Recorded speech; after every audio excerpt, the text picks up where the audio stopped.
ইমামে হোসেন রাজি হয়ে গেলেন। আর কুফাতে গিয়ে লাভ নাই, কুফাতে গিয়ে তো কোনো লাভ হবে না। যদি আমরা রাতের অন্ধকারে এদের অগোচরে কুফার দিকেও চলে যাই, সেখানে গিয়েও তো আমাদের বিপদে পড়তে হবে। সব ঘটনা শুনে ইমাম হোসেন রাদিয়াল্লাহু তাআলা আনহু সিদ্ধান্ত নিলেন আর কুফাতে যাবেন না, মক্কাতে তিনি ফিরে আসবেন। এই সিদ্ধান্ত নিয়ে সারাটা দিন ধরে করবেন ইয়াজিদের সঙ্গে কথাবার্তা চলল। রাত যখন গভীর হয়ে গিয়েছে, ইমামে হোসেন রাদিয়াল্লাহু তাআলা আনহু সঙ্গী সাথীদেরকে নিয়ে, পরিবার পরিজনদেরকে নিয়ে, বিবি বাচ্চাদেরকে নিয়ে রাতের বেলাতে মক্কা শরীফের দিকে রওনা দিয়েছে। সাথে অনেক পথ নির্দেশক ছিল, তারা ভালো পথ চিনতো, কুফা থেকে মক্কা মদিনার পথ। কিন্তু ওই রাতে তাদের বিভ্রাম ঘটে গিয়েছে, তাদের রাতে রাস্তার ভ্রম ঘটে গিয়েছে।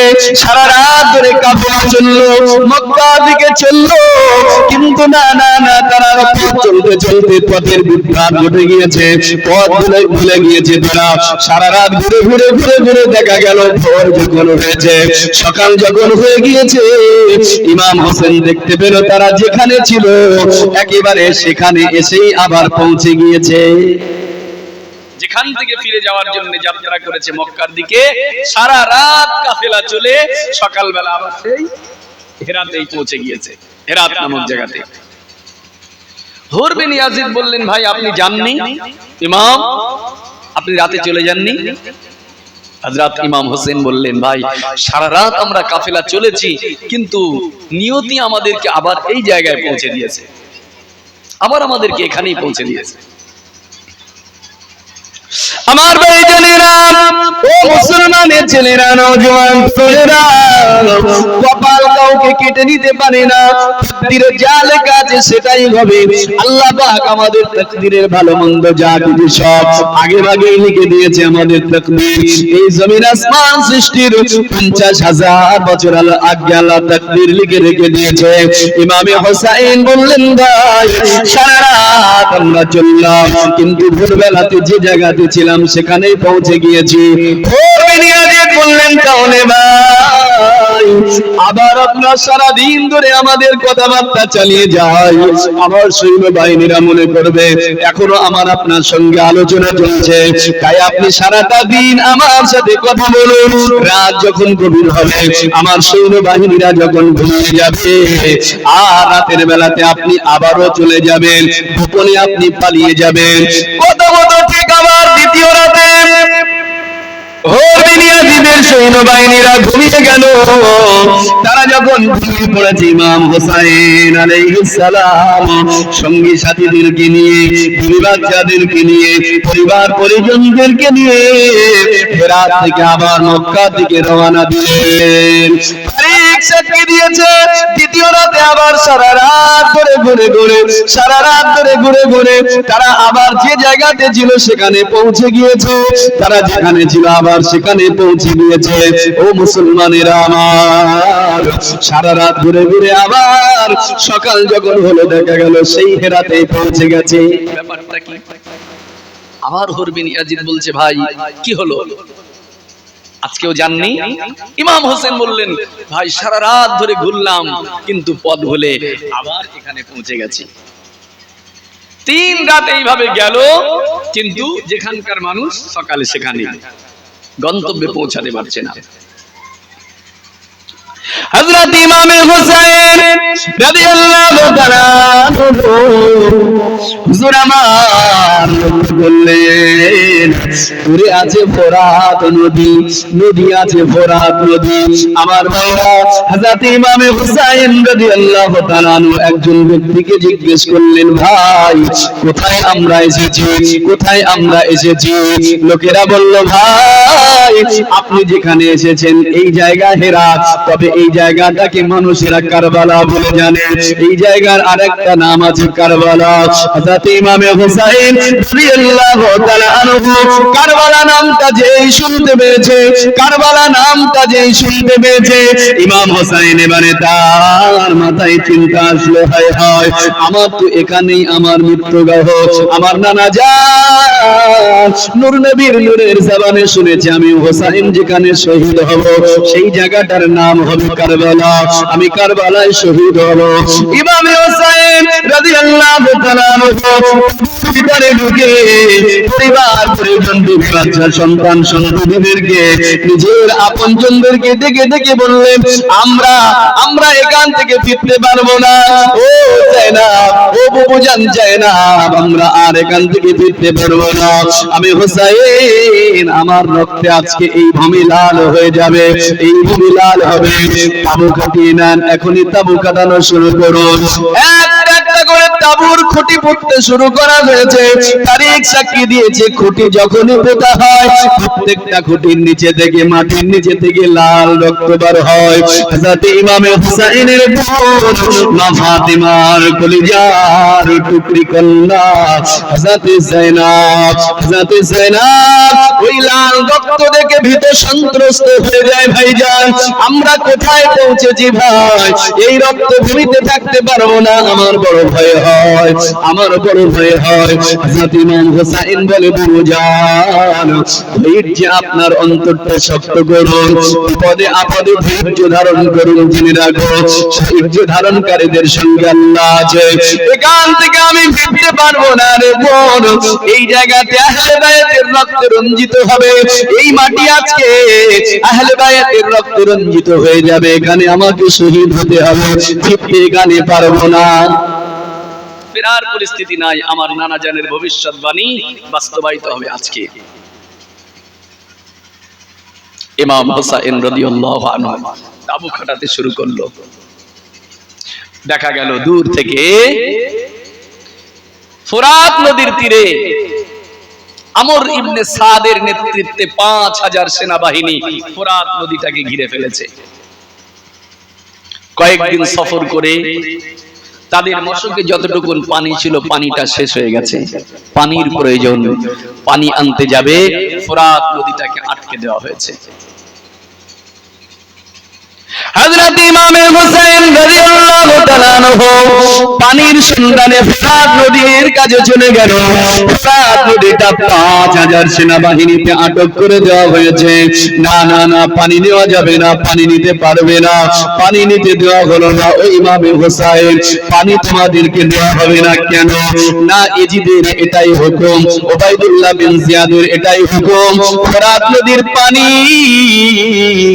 পশু খাবে, কাফের বেঈমান খাবে, সবাই ফোরাতের পানি খাবে, কিন্তু ইমাম হোসেনের সঙ্গী সাথীদেরকে পানি খেতে দেওয়া হবে না, তাদেরকে পানি পান করতে দেওয়া হবে না।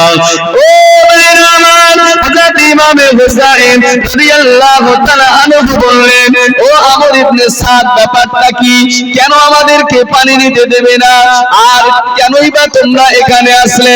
আমর বিন সাদ বললেন, উবাইদুল্লাহ বিন জিয়াদের নির্দেশ আহলে বায়াতের কাউকে পানি দেওয়া হবে না, আর আপনাকে বন্দী করে নিয়ে উবাইদুল্লাহ বিন জিয়াদের কাছে নিয়ে যাওয়া হবে, উবাইদুল্লাহ বিন জিয়াদের কাছে নিয়ে যাওয়া হবে।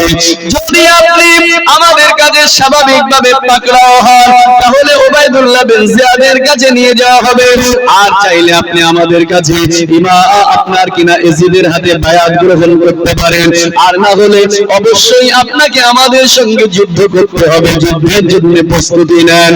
ও ভাইজানেরা আমার, হযরত ইমাম হুসাইন রাদিয়াল্লাহু তাআলা আনহু বললেন, ও আমর ইবনে সাদ, না না না না না, এজিদের হাতে বায়াত দিতে পারবো না, জীবনে মরে যাওয়া ভালো, তবে এজিদের মতো দুরাত্মা পাপিষ্ঠের হাতে বায়াত নিয়ে এই জীবনে বেঁচে থাকায় কোনো লাভ নাই, বায়াত গ্রহণ করতে পারবো না।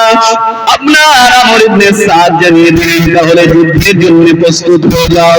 ইমাম হুসাইন রাদিয়াল্লাহু তাআলা আনহু তাবুতে ফিরে আসলেন, আপনজনদেরকে ডেকে বললেন, আর বাঁচার কোনো রাস্তা নাই, ফোরাত নদী আটকে দেওয়া হয়েছে, ফোরাত নদী 5000 সৈন্য দিয়ে আটকায় দেওয়া হয়েছে, পানি নিতে তারা দিচ্ছে না। পানি বন্ধ হয়ে গিয়েছে। দিন যায়, একটা একটা করে দিন কাটে। তাঁবুর ভিতরে ইমাম পরিবারের হাহাকার শুরু হয়ে গিয়েছে। তার আত্মীয় স্বজন 50 জন সঙ্গী সাথী, তাদের মধ্যে হাহাকার। কি উপায় হবে? ও ভাইজানেরা আমার, ও মুরব্বিয়ানেরা, জওয়ানেরা, যুবকেরা, দলে দলে দলে দলে দলে দলে সৈন্যবাহিনী আসতে লাগলো। একের পর এক একটা দল সৈন্যবাহিনী আসছে। ইমাম হুসাইন রাদিয়াল্লাহু তাআলা আনহু আবারও চলে গেলেন আপনার আমর ইবনে সাদের কাছে। ভাই, ও আমর ইবনে সাদ, কেন আপনারা এইভাবে আমাকে বন্দী করতে আসলেন? আমাকে তো আপনি ছেড়ে দিতে পারেন, কেন এমন ভাবে বন্দী করে? আমর ইবনে সাদের আবারও সেই একই প্রস্তাব, হয় আপনি এজিদের হাতে বায়াত গ্রহণ করুন, এজিদের কাছে বায়াত নিন, অথবা আমাদের সঙ্গে যুদ্ধ করুন, আপনাকে আমাদের হাতে পাকড়াও হতেই হবে। ওই সময় ইমাম হোসেন বলেছিলেন, আমর ইবনে সাদ, আমি তোমার কাছে এই প্রস্তাব দিতে চাই, আমাকে বন্দী করো না, আর আমাকে হত্যাও করতে যেও না, আর আমি এজিদের হাতে বায়াত দেব না। তোমাদের কাছে আমি 3টি প্রস্তাব রাখতে চাই। 1 নাম্বার প্রস্তাব, আপনারা আমাকে ছেড়ে দেন, আমি আপনার সঙ্গে যুদ্ধতে জড়াতে চাই না, স্বাভাবিক দ্বন্দ্বতে জড়াতে চাই না, আমাকে ছেড়ে দেন, আমি মক্কা শরীফে চলে যাই অথবা মদিনা শরীফে যাই। দ্বিতীয় প্রস্তাব, যদি মক্কা মদিনায় না যেতে দেন, তাহলে কোন অন-ইসলামিক রাষ্ট্রে আমাকে যেতে দেন, আমি সেই জায়গায় গিয়ে ইসলাম প্রচার করে সময়টা অতিবাহিত করি। সেটাও যদি না হয়, আমি এখানে এজিদের হাতে বায়াত নিতে পারবো না, আমাকে যত্ন সহকারে সসম্মানে এজিদের কাছে নিয়ে চলো, আমি এজিদের কাছে গিয়ে আলোচনা করলে হয়তো সমস্যার সমাধান হতে পারে। আমর ইবনে সাদ তিনি হুসাইন রাদিয়াল্লাহু আনহুর এই প্রস্তাবটা গ্রহণ করে উবাইদুল্লাহ বিন জিয়াদের কাছে চিঠি লিখলেন। ইমাম হোসেন এই 3 প্রস্তাব দিয়েছে, তিনি মক্কায় যেতে চাইছেন, অথবা অন্য কোন অন-ইসলামিক রাষ্ট্রে গিয়ে ইসলাম প্রচার করতে চাইছেন, অথবা তিনি এজিদের কাছে গিয়ে সরাসরি আলোচনা করতে চাইছেন। উবাইদুল্লাহ বিন জিয়াদ ইমাম হোসেনের এই প্রস্তাব শুনে দ্বিতীয়বার চিঠি লিখে পাঠিয়ে দিলেন, না, হয় তাকে বন্দী করে আমার কাছে নিয়ে এসো, না হলে এজিদের হাতে বায়াত গ্রহণ করতে বলো, না হলে সে যদি যুদ্ধ করতে চায় তাহলে যুদ্ধ করো তার সঙ্গে, তার মাথাকে কেটে আমার কাছে নিয়ে এসো। প্রিয় ভাইরা, ইমাম হুসাইন রাদিয়াল্লাহু তাআলা আনহুর কাছে আবার সেটাকে শোনানো হলো যে উবাইদুল্লাহ বিন জিয়াদের পক্ষ থেকে এই ফরমান এসেছে। ইমাম হুসাইন রাদিয়াল্লাহু তাআলা আনহু তিনি এবারে চড়াও হয়ে গেলেন। এই আমর ইবনে সাদ, ওই শয়তান উবাইদুল্লাহ বিন জিয়াদের কথাতে আমি কর্ণপাত করি না, আমি যুদ্ধের জন্য প্রস্তুত আছি। ঠিক আছে, তোমরা যুদ্ধ করবে তো যুদ্ধের জন্য প্রস্তুত হয়ে যাও, আমি হুসাইন ছাড়ার পাত্র নই, যুদ্ধ আমি করব। ও মুসলমানের আমার, উবাইদুল্লাহ বিন জিয়াদ এবারে এই যে হুসাইনের সংবাদটা শুনলো, তিনি আর দেরি না করে হাজার হাজার সৈন্যবাহিনীর দল পাঠাতে শুরু করেছে। দেখা গেল শেষ পর্যন্ত ফোরাত নদীতে 4000 সৈন্যবাহিনী বেষ্টন করা হয়েছে। আর এবারে সীমানের নেতৃত্বে আবারও 20,000 সৈন্যবাহিনী পাঠিয়ে দেওয়া হয়েছে। 20,000 সৈন্য পাঠানো হয়েছে, সেগুলোর সেনাপতি হিসাবে নির্দেশ করেছে আমর ইবনে সাদ। আমর ইবনে সাদ ওই 20,000 বাহিনীর সেনাপতি হবে। ও ভাইরা আমার, একদিন দুদিন কেটে যায়, 3 দিন কেটে যায়, যেতে যেতে মুহররম মাসের 9 তারিখ হাজির হয়ে গেল। 9 তারিখ চলে আসলো। ইজিদ বাহিনীর পক্ষ থেকে বারবার যুদ্ধ করার জন্য হুমকি দেওয়া হয়। আমর ইবনে সাদের পক্ষ থেকে যুদ্ধের জন্য হুমকি দেওয়া হয়। পানি বন্ধ, ফোরাত নদীর পানি, তাঁবুর ভিতরে হাহাকার শুরু হয়ে গিয়েছে। না আপনার কিনা ছোট বাচ্চারা, শিশুরা, মায়েরা বলে না, তারা পানির অভাবে তারা ছটফট করতে লেগেছে। ও মুসলমানেরা, কচি কচি বাচ্চাদের তৃষ্ণা ইমাম হোসেন সহ্য করতে পারে না। একটা বারের জন্য ইমামে হুসাইন রাদিয়াল্লাহু তাআলা আবারও আমর ইবনে সাদের কাছে চলে গেল।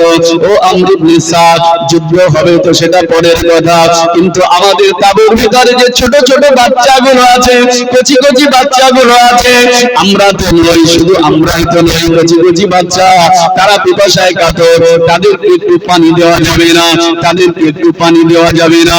তোমরা কি ইসলামের সব হুকুম দিয়ে দিয়েছো?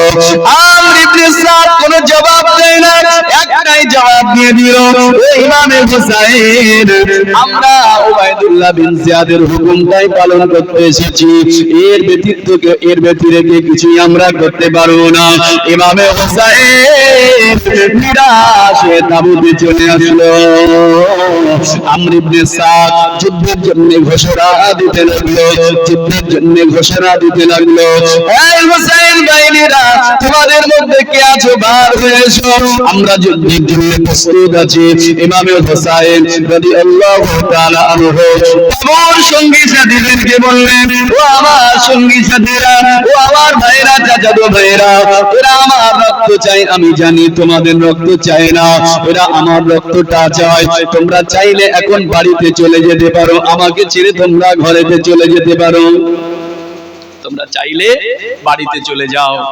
এই কচি কচি শিশুদেরকে নিয়ে আর পরিবারের কন্যাদেরকে নিয়ে, আমার মহিলাদেরকে নিয়ে আপনারা বাড়িতে চলে যান, আমি ইমাম হোসেন, আমার রক্তটাই এরা চায়। সবার মুখে একটাই কথা, হুজুর আপনি থাকতে আমরা যাব না, আপনাকে একা এই মরু ময়দানে ফেলে রেখে আমি যাব না, আমরা যেতে চাই না, আপনার সঙ্গেই আমরা থাকতে চাই, বিপদে আপদে মুসিবতে আমরা আপনার সাথেই থাকবো। আমার ভাইজানেরা, ইমামে হুসাইন রাদিয়াল্লাহু তাআলা আনহু মুহররম মাসের 9 তারিখ তারা যখন যুদ্ধের জন্য প্রস্তুত হয়ে গিয়েছে, যুদ্ধের জন্য একেবারে রেডি হয়ে গিয়েছে, বারবার যখন হুকুম করে ইমাম হুসাইন রাদিয়াল্লাহু তাআলা আনহু, তিনি আপনার কিনা আমর ইবনে সাদের কাছে গিয়ে বললেন, আমর ইবনে সাদ, যুদ্ধ তো হবে, অবশ্যই যুদ্ধ হবে, তবে আজকে যে মুহররম মাসের 9 তারিখ, আর একটু সময় গড়িয়ে গেলে আশুরার রাত এসে যাবে, প্রাণ ভরে একটু আল্লাহকে ডাকবো, এটাই আমার আশা। পরিবারের মানুষেরা প্রাণ ভরে একটু আল্লাহকে ডাকবে, এটাই আমাদের আরজ। সেই জন্য আজকে যুদ্ধটা বন্ধ রাখে, আগামী কাল থেকে যুদ্ধ শুরু হবে, একটা রাত আমাদেরকে ইবাদত করতে দেন। আমর ইবনে সাদ ইমাম হোসেনের প্রস্তাবটা মেনে নিলেন, ঠিক আছে ভাই, একটা দিন পরেই যুদ্ধ শুরু করা হবে। ইমামে হোসেন তাঁবুতে চলে আসলো, তাঁবুর ভিতরে চলে আসলো।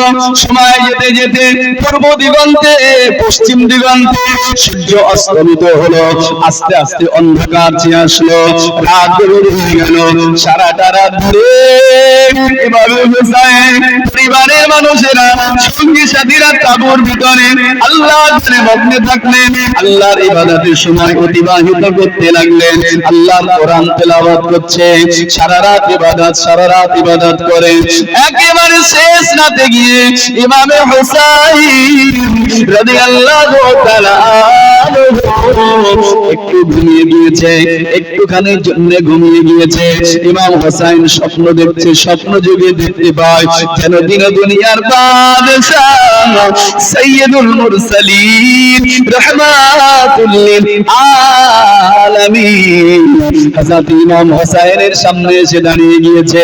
ইমাম হুসাইনকে কোলে তুলে নিয়েছে, পাশে দাঁড়িয়ে আছে আব্বা জান হযরত আলী মা ফাতিমাতুজ জাহরা রাদিয়াল্লাহু তাআলা আনহা, তারা দাঁড়িয়ে আছে। আল্লাহ নবী ইমাম হোসেনকে ডেকে বললেন, ও ইমামে হোসেন, ধৈর্য ধারণ করো, বিপদে আপদে মুসিবতে ধৈর্য ধারণ করো। আজ তোমাদের সাথে কি ব্যবহার হচ্ছে, তোমাদের সঙ্গে বেঈমান, তোমাদের সঙ্গে ইজিদ বাহিনীরা কি আচরণ করছে, সবকিছু আমি মুহাম্মদ সাল্লাল্লাহু আলাইহি ওয়াসাল্লাম দিচ্ছি।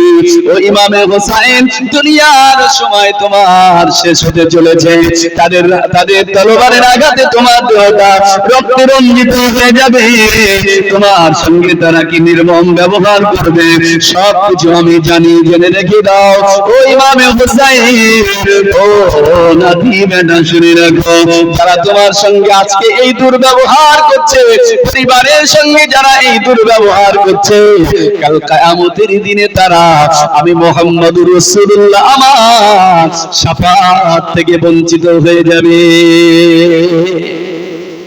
তারা আমার শাফাত থেকে বঞ্চিত হবে। কারা তোমার সঙ্গে কি দুর্ব্যবহার করছে সব আমি দেখছি, চিন্তা করো না। বিপদে আপদে ধৈর্য ধারণ করো, ধৈর্য ধারণ করো। আমার ভাইজানেরা, ঘুম ভেঙে গেল, প্রায় প্রভাত হয়ে গিয়েছে।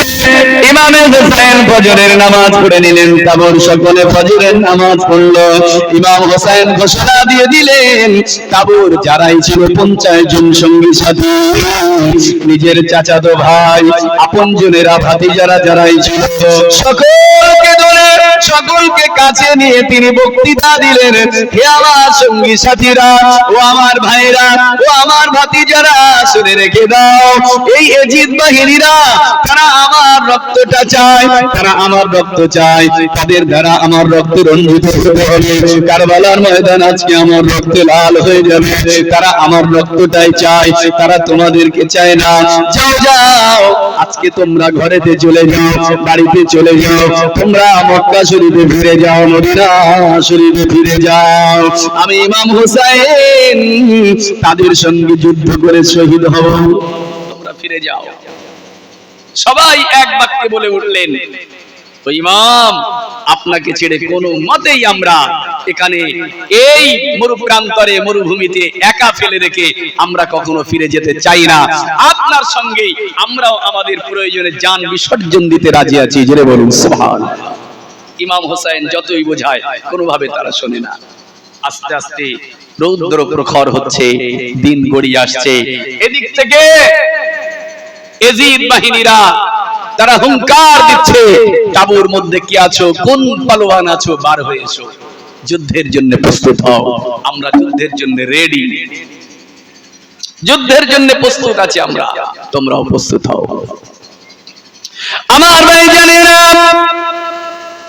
হযরত ইমাম হোসেন রাদিয়াল্লাহু তাআলা আনহু যখন তাদেরকে বলে বুঝিয়ে কোনোভাবে হচ্ছে না, তাদের মনোবল বড়ই শক্ত, তারা ইমাম হোসেনের সঙ্গে যুদ্ধ করতে প্রস্তুত আছে। ইমাম হোসেন ঘোষণা দিয়ে দিলেন, যদি যুদ্ধ করতেই চাও তোমরা প্রস্তুত হয়ে যাও, রেডি হয়ে যাও, যুদ্ধ সাজে সজ্জিত হয়ে যাও। ইমাম হোসেন রাদিয়াল্লাহু তাআলা আনহু সবার আগে যুদ্ধ সাজে সজ্জিত হলেন, রণসজ্জায় সজ্জিত হলেন। ইমাম হোসেন হাতে নিলেন জুলফিকার তরবারি, মাথাতে বেঁধে নিলেন হযরত দিনদার বাদশাহ মুহাম্মদুর রাসূলুল্লাহ হুজুরের পাগড়ি মোবারক, আর পিঠেতে নিলেন হযরত আমিরে হামজা সাইয়্যিদুশ শুহাদা হুজুরের ঢালটা পিঠে বেঁধে নিলেন। দুনিয়ার বাদশাহ হুজুরের পিরহান মোবারক করে নিজের ভাই হযরত ইমাম হাসান হুসাইন, হযরত ইমাম হাসান রাদিয়াল্লাহু আনহু হুজুরের কোমর বন্ধনীটা কোমরে বেঁধে নিয়ে একেবারে যেন রণসজ্জায় সজ্জিত হয়ে ঘোড়ার পিঠে সওয়ার হয়ে প্রথমে তিনি বার হলেন। কারবালার ময়দানটা যেন একটা অন্যরকম পরিস্থিতি তৈরি হয়ে গিয়েছে। ইমাম হোসেনকে দেখে সঙ্গী সাথীরা আরো তাদের বুকটা শক্ত হলো, মনোবল বেড়ে গেল। তাদেরকে দেখে ইমাম হোসেন দৌড়ে গিয়ে ঘোড়াটা দৌড় দিয়ে এজিদ বাহিনীর সামনে গিয়ে আপনার কিরা আমর ইবনে সাদের বাহিনীকে লক্ষ্য করে তিনি বক্তৃতা দিতে শুরু করলেন। হে এজিদের বাহিনীরা, আজকে তোমরা আমার রক্ত চাও, ইমাম পরিবারের রক্ত চাও, নবী পরিবারের রক্ত চাও, শুনে রেখে দাও, তোমরা আজকে যাকে হত্যার জন্য বদ্ধপরিকর, যাকে কতল করার জন্য তোমরা এসেছো, সেই ইমাম হোসেনের দিকে একবার তাকিয়ে দেখো। কে এই ইমামে হোসেন? জেনে রেখো, ইমামে হোসেন তিনি জান্নাতের সরদার, মা ফাতিমার কলিজার টুকরা ইমামে হোসেন, জান্নাতের রানীর কলিজার টুকরা ইমাম হোসেন, দুনিয়ার বাদশাহ সাইয়্যিদুল মুরসালিন রাহমাতুল লিল আলামিন মুহাম্মদুর রাসূলুল্লাহ হুজুরের প্রাণ প্রিয় নাতি আমি ইমাম হোসেন তোমাদের সামনে জান্নাতের পবিত্র জায়গায় তোমরা আছো আমি সেই ইমামে হুসাইন। আল্লাহ নবী যাদের ব্যাপারে বলেছিলেন ইন্নাল হাসানা ওয়াল হুসাইনা হুমা সাইয়্যিদা শাবাবি আহলিল জান্নাহ, নিশ্চয়ই ইমাম হাসান আর হুসাইন জান্নাতের যুবকদের সরদার হবে, আমি সেই হুসাইন। ও জিব্রাইলিরা শুনে রেখে দাও, আমি সেই ইমাম হুসাইন যার ব্যাপারে আল্লাহ নবী বলেছিলেন ইন্নাল হাসানা ওয়াল হুসাইনা হুমা রাইহানা ফিদ দুনিয়া, হাসান হুসাইন আমি মুহাম্মদ সাল্লাল্লাহু আলাইহি ওয়াসাল্লাম দুনিয়ায় আমার নাকের সুগন্ধি। ও জিব্রাইলিরা শুনো শুনো, আমি সেই ইমামে হুসাইন। আল্লাহ নবী যখন নামাজ পড়তে রুকুতে যেত আমি হুসাইন রাসূলুল্লাহর কাঁধের উপরে চড়ে বসতাম। রাসূলুল্লাহ কষ্টের ভয়ে আমার লাগবে বলে হুজুর আমাকে না নামিয়ে আস্তে করে হয়তো নামাতেন, কখনো ভুঙ্গাই করলেন সিজদার সময়। আমি সেই ইমামে হুসাইন, আমি সেই ইমামে হুসাইন। আমরা যখন মায়ের কাছে কাঁদতাম, মায়ের কোলেতে কাঁদতাম, আল্লাহতে যখন কাঁদতাম, দিন দুনিয়ার বাদশা আমাদের কান্না শুনে সহ্য না করতে পেরে মা ফাতেমাকে এসে বলতেন ও মা ফাতেমা বাচ্চা দুটোকে কাঁদিও না, কাঁদিও না, কাঁদিও না, ওরা কাঁদলে ওরা কষ্ট পেলে স্বয়ং আমি মুহাম্মদুর রাসূলুল্লাহ কষ্ট পাই। ওই মাগো ও জিব্রাইলিরা শুনে রেখে দাও, আল্লাহ পাক কোরআন মাজিদের ভিতরে জানিয়েছে, এটা কি তোমরা পড়ো নাই? আল্লাহ পাক কোরআন মাজিদের ভিতরে জানান ইন্নাল্লাযীনা ইউযুনাল্লাহু ওয়া রাসূলাহু লা'নাল্লাহু ফিদ দুনিয়া ওয়াল আখিরাহ ওয়া আ'আদ্দা লাহুম আযাবাম মুহিনা। এ এজিদ বাহিনীরা তোমরা কি কোরআনের আয়াত পড়ো নাই? আল্লাহ পাক কোরআন মাজিদে জানিয়ে দিয়েছে নিশ্চয়ই যারা আল্লাহ আল্লাহ রাসূলকে কষ্ট দেয়, আল্লাহ আল্লাহ রাসূলকে কষ্ট দেয় তাদের উপরে দুনিয়া আখিরাতে আল্লাহর পক্ষ থেকে লানাত, আর আখিরাতে তাদের জন্য আছে নিকৃষ্টজনক শাস্তি। এই জিব্রাইলিরা আল্লাহ জানিয়েছে যারা রাসূলকে কষ্ট দেয় তাদের উপরে আল্লাহর লানত, তাদের জন্য জাহান্নাম অবধারিত। তোমরা কি জানো না আল্লাহ নবী আমাদেরকে কতটা ভালোবাসতো? আর ইমাম হুসাইন আমাকে কতটা ভালোবাসতো? আমার মুখেতে চুমা দিত, আমার বুকেতে চুমা দিত। আমার নবী আমাদের কান্না দুনিয়াতে সহ্য করতে পারতো না, আর নবী আজকে আখিরাতে, আল্লাহ নবী আজকে কবরে। তোমরা যদি আজকে আমাকে কষ্ট দাও, আমাকে যদি কষ্ট দাও, আল্লাহ নবীকে আমাদের কষ্ট সহ্য করবে। এজিদ বাহিনীরা সাবধান, তোমাদের উপরে আল্লাহর লানত হবে, আখিরাতে তোমাদের জন্য শাস্তি আছে। ইমাম হুসাইন রাদিয়াল্লাহু তাআলা আনহু যখন এই বক্তব্য পেশ করলেন, এজিদ বাহিনীরা নিথর নিস্তব্ধ অবস্থাতে বক্তব্যটা শুনলো। তাদের পক্ষ থেকে একটাই আওয়াজ আসলো, ও হুসাইন তোমার কাছে আমরা এখন বক্তৃতা শুনতে আসি নাই, তোমার ওয়াজ শুনতে আসি নাই। যুদ্ধের জন্য প্রস্তুত হও, যুদ্ধ করতে হবে, যুদ্ধের জন্য আমরা রাজি আছি, যুদ্ধের জন্য রেডি হও, যুদ্ধের জন্য রেডি হও, তোমার বক্তৃতা শোনার জন্য আমরা এখানে আসে নাই। ইমাম হুসাইন রাদিয়াল্লাহু আনহু আর দেরি করলেন না, যুদ্ধ অবশ্যম্ভাবী ভেবে তিনি চলে গেলেন এবারে তাবুর দিকে। তাবুর ভিতরে চলে গিয়ে সৈন্যবাহিনী সঙ্গী সাথীদেরকে বলতে লাগলেন যুদ্ধের জন্য প্রস্তুত হও, যুদ্ধ আমাদের করতে হবে। তারা যুদ্ধের জন্য রেডি আছে। কে প্রথমে ইমাম হোসেনের পক্ষে যুদ্ধ করতে যাবে? কে যুদ্ধ করতে যাবে? হযরত ইমাম হুসাইন রাদিয়াল্লাহু তাআলা আনহু সেই প্রথম বক্তব্য আবার পেশ করলেন। ও আমার সঙ্গী সাথীরা, ও আমার ভাইরা, ও আমার চাচাতো ভাইরা, তোমরা যুদ্ধে যেও না, আমি যুদ্ধেতে যাব প্রথমে। আমি যুদ্ধেতে যেতে চাই, আমি প্রথমে গিয়ে যুদ্ধ করব তাদের সঙ্গে, তারা আমার রক্তটাই চায়। এই সময় ইমাম হোসেনের সঙ্গে 50 জন যে বহিরাগত ভক্তরা এসেছিল, সঙ্গী সাথীরা এসেছিল, তারা ইমাম হোসেনকে ডেকে বললেন ভাইজান না, আপনি যুদ্ধে যাবেন না, আপনি যুদ্ধে যাবেন না, আমরা থাকতে আপনি কেন যুদ্ধে যাবেন? ইমাম হোসেনের 50 জন সঙ্গী সাথীরা তারা ইমাম হোসেনের কাছ থেকে প্রস্তুত নিয়ে এক একজন করে যুদ্ধ করতে চলে গেল। এক একজন 10 জন 20 জন করে হত্যা করে এজিদ বাহিনীকে কতল করে তারা এক এক করে শহীদ হয়ে গেল। এক পর্যায়ে 50 জন সঙ্গী শহীদ হয়ে গেল, 50 জন সহচর শহীদ হয়ে গেল। এই সময়ে ইমামে হুসাইন রাদিয়াল্লাহু আনহু অল্প দুঃখে ভরাক্রান্ত হলেন 50 জন সঙ্গী সাথীর শহীদ। ইমাম হোসেন মেনে নিতে পারে না, ইমাম হোসেন সহ্য করতে পারে না, পিপাসায় কাতর ছিল তারা, সঙ্গী সাথীরা সবাই পিপাসায় কাতর, হুজুরের অন্তরটা কেঁদে উঠল। ইমাম হোসেন আবার ঘোড়ার পিঠে সওয়ার হয়ে ইয়াজিদ বাহিনীর সামনে চলে গেলেন। ইয়াজিদ বাহিনীর সামনে গিয়ে আবার বক্তব্য দিতে শুরু করলেন, হে ইয়াজিদ বাহিনীরা, হে ইয়াজিদের বাহিনীরা, হে উবাইদুল্লাহ বিন জিয়াদের নির্দেশে আসে বাহিনীরা শুনে রেখে দাও, আমি হুসাইন আমার দিকে একবার তাকিয়ে দেখো, আমি সেই দিন দুনিয়ার বাদশা মুহাম্মদুর রাসূলুল্লাহর জানের জান্নাতি মা ফাতেমার কলিজার টুকরা সে আপনার গিনা শেরে খোদা আসাদুল্লাহিল গালিব জাতে আলী হুজুরের কলিজার টুকরা আমি করব। তবে ইয়াজিদ বাহিনীরা শোনো, তোমাদের অন্তরে কি একটু দয়া নাই? তোমাদের অন্তরে কি একটু মায়া নাই? তোমাদের কি জান্নাতের আশা নাই? আজকে তোমরা যদি আমাকে কষ্ট দাও, জেনে রেখে দাও কিয়ামতের ময়দানে মুহাম্মদুর রাসূলুল্লাহর শাফাআত পাবে না, মুহাম্মদুর রাসূলুল্লাহর সুপারিশ পাবে না, তার সুপারিশ থেকে তোমরা বঞ্চিত হয়ে যাবে।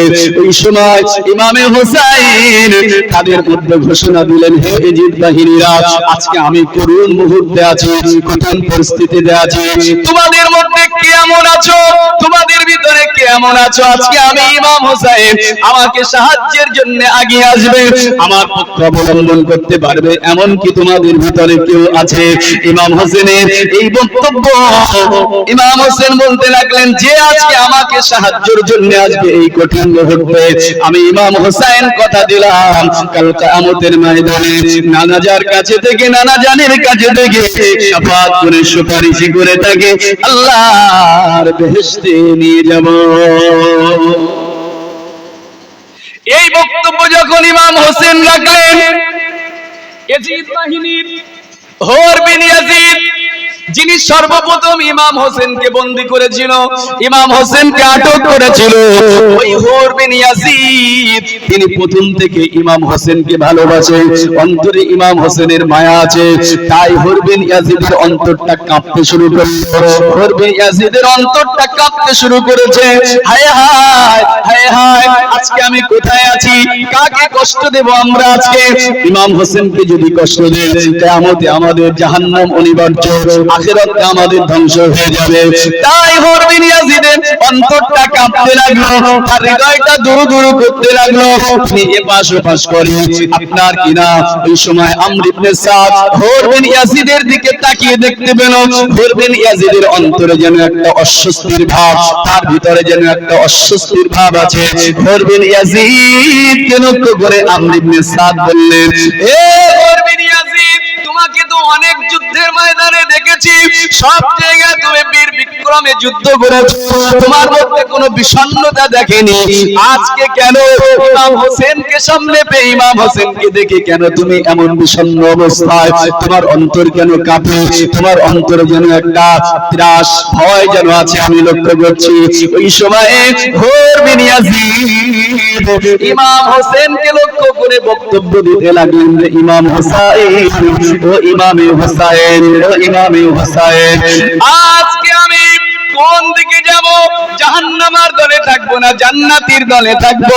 ইমাম হোসেন রাদিয়াল্লাহু আনহু বললেন, জান্নাতের দলে যদি থাকতে চাও চলে এসো।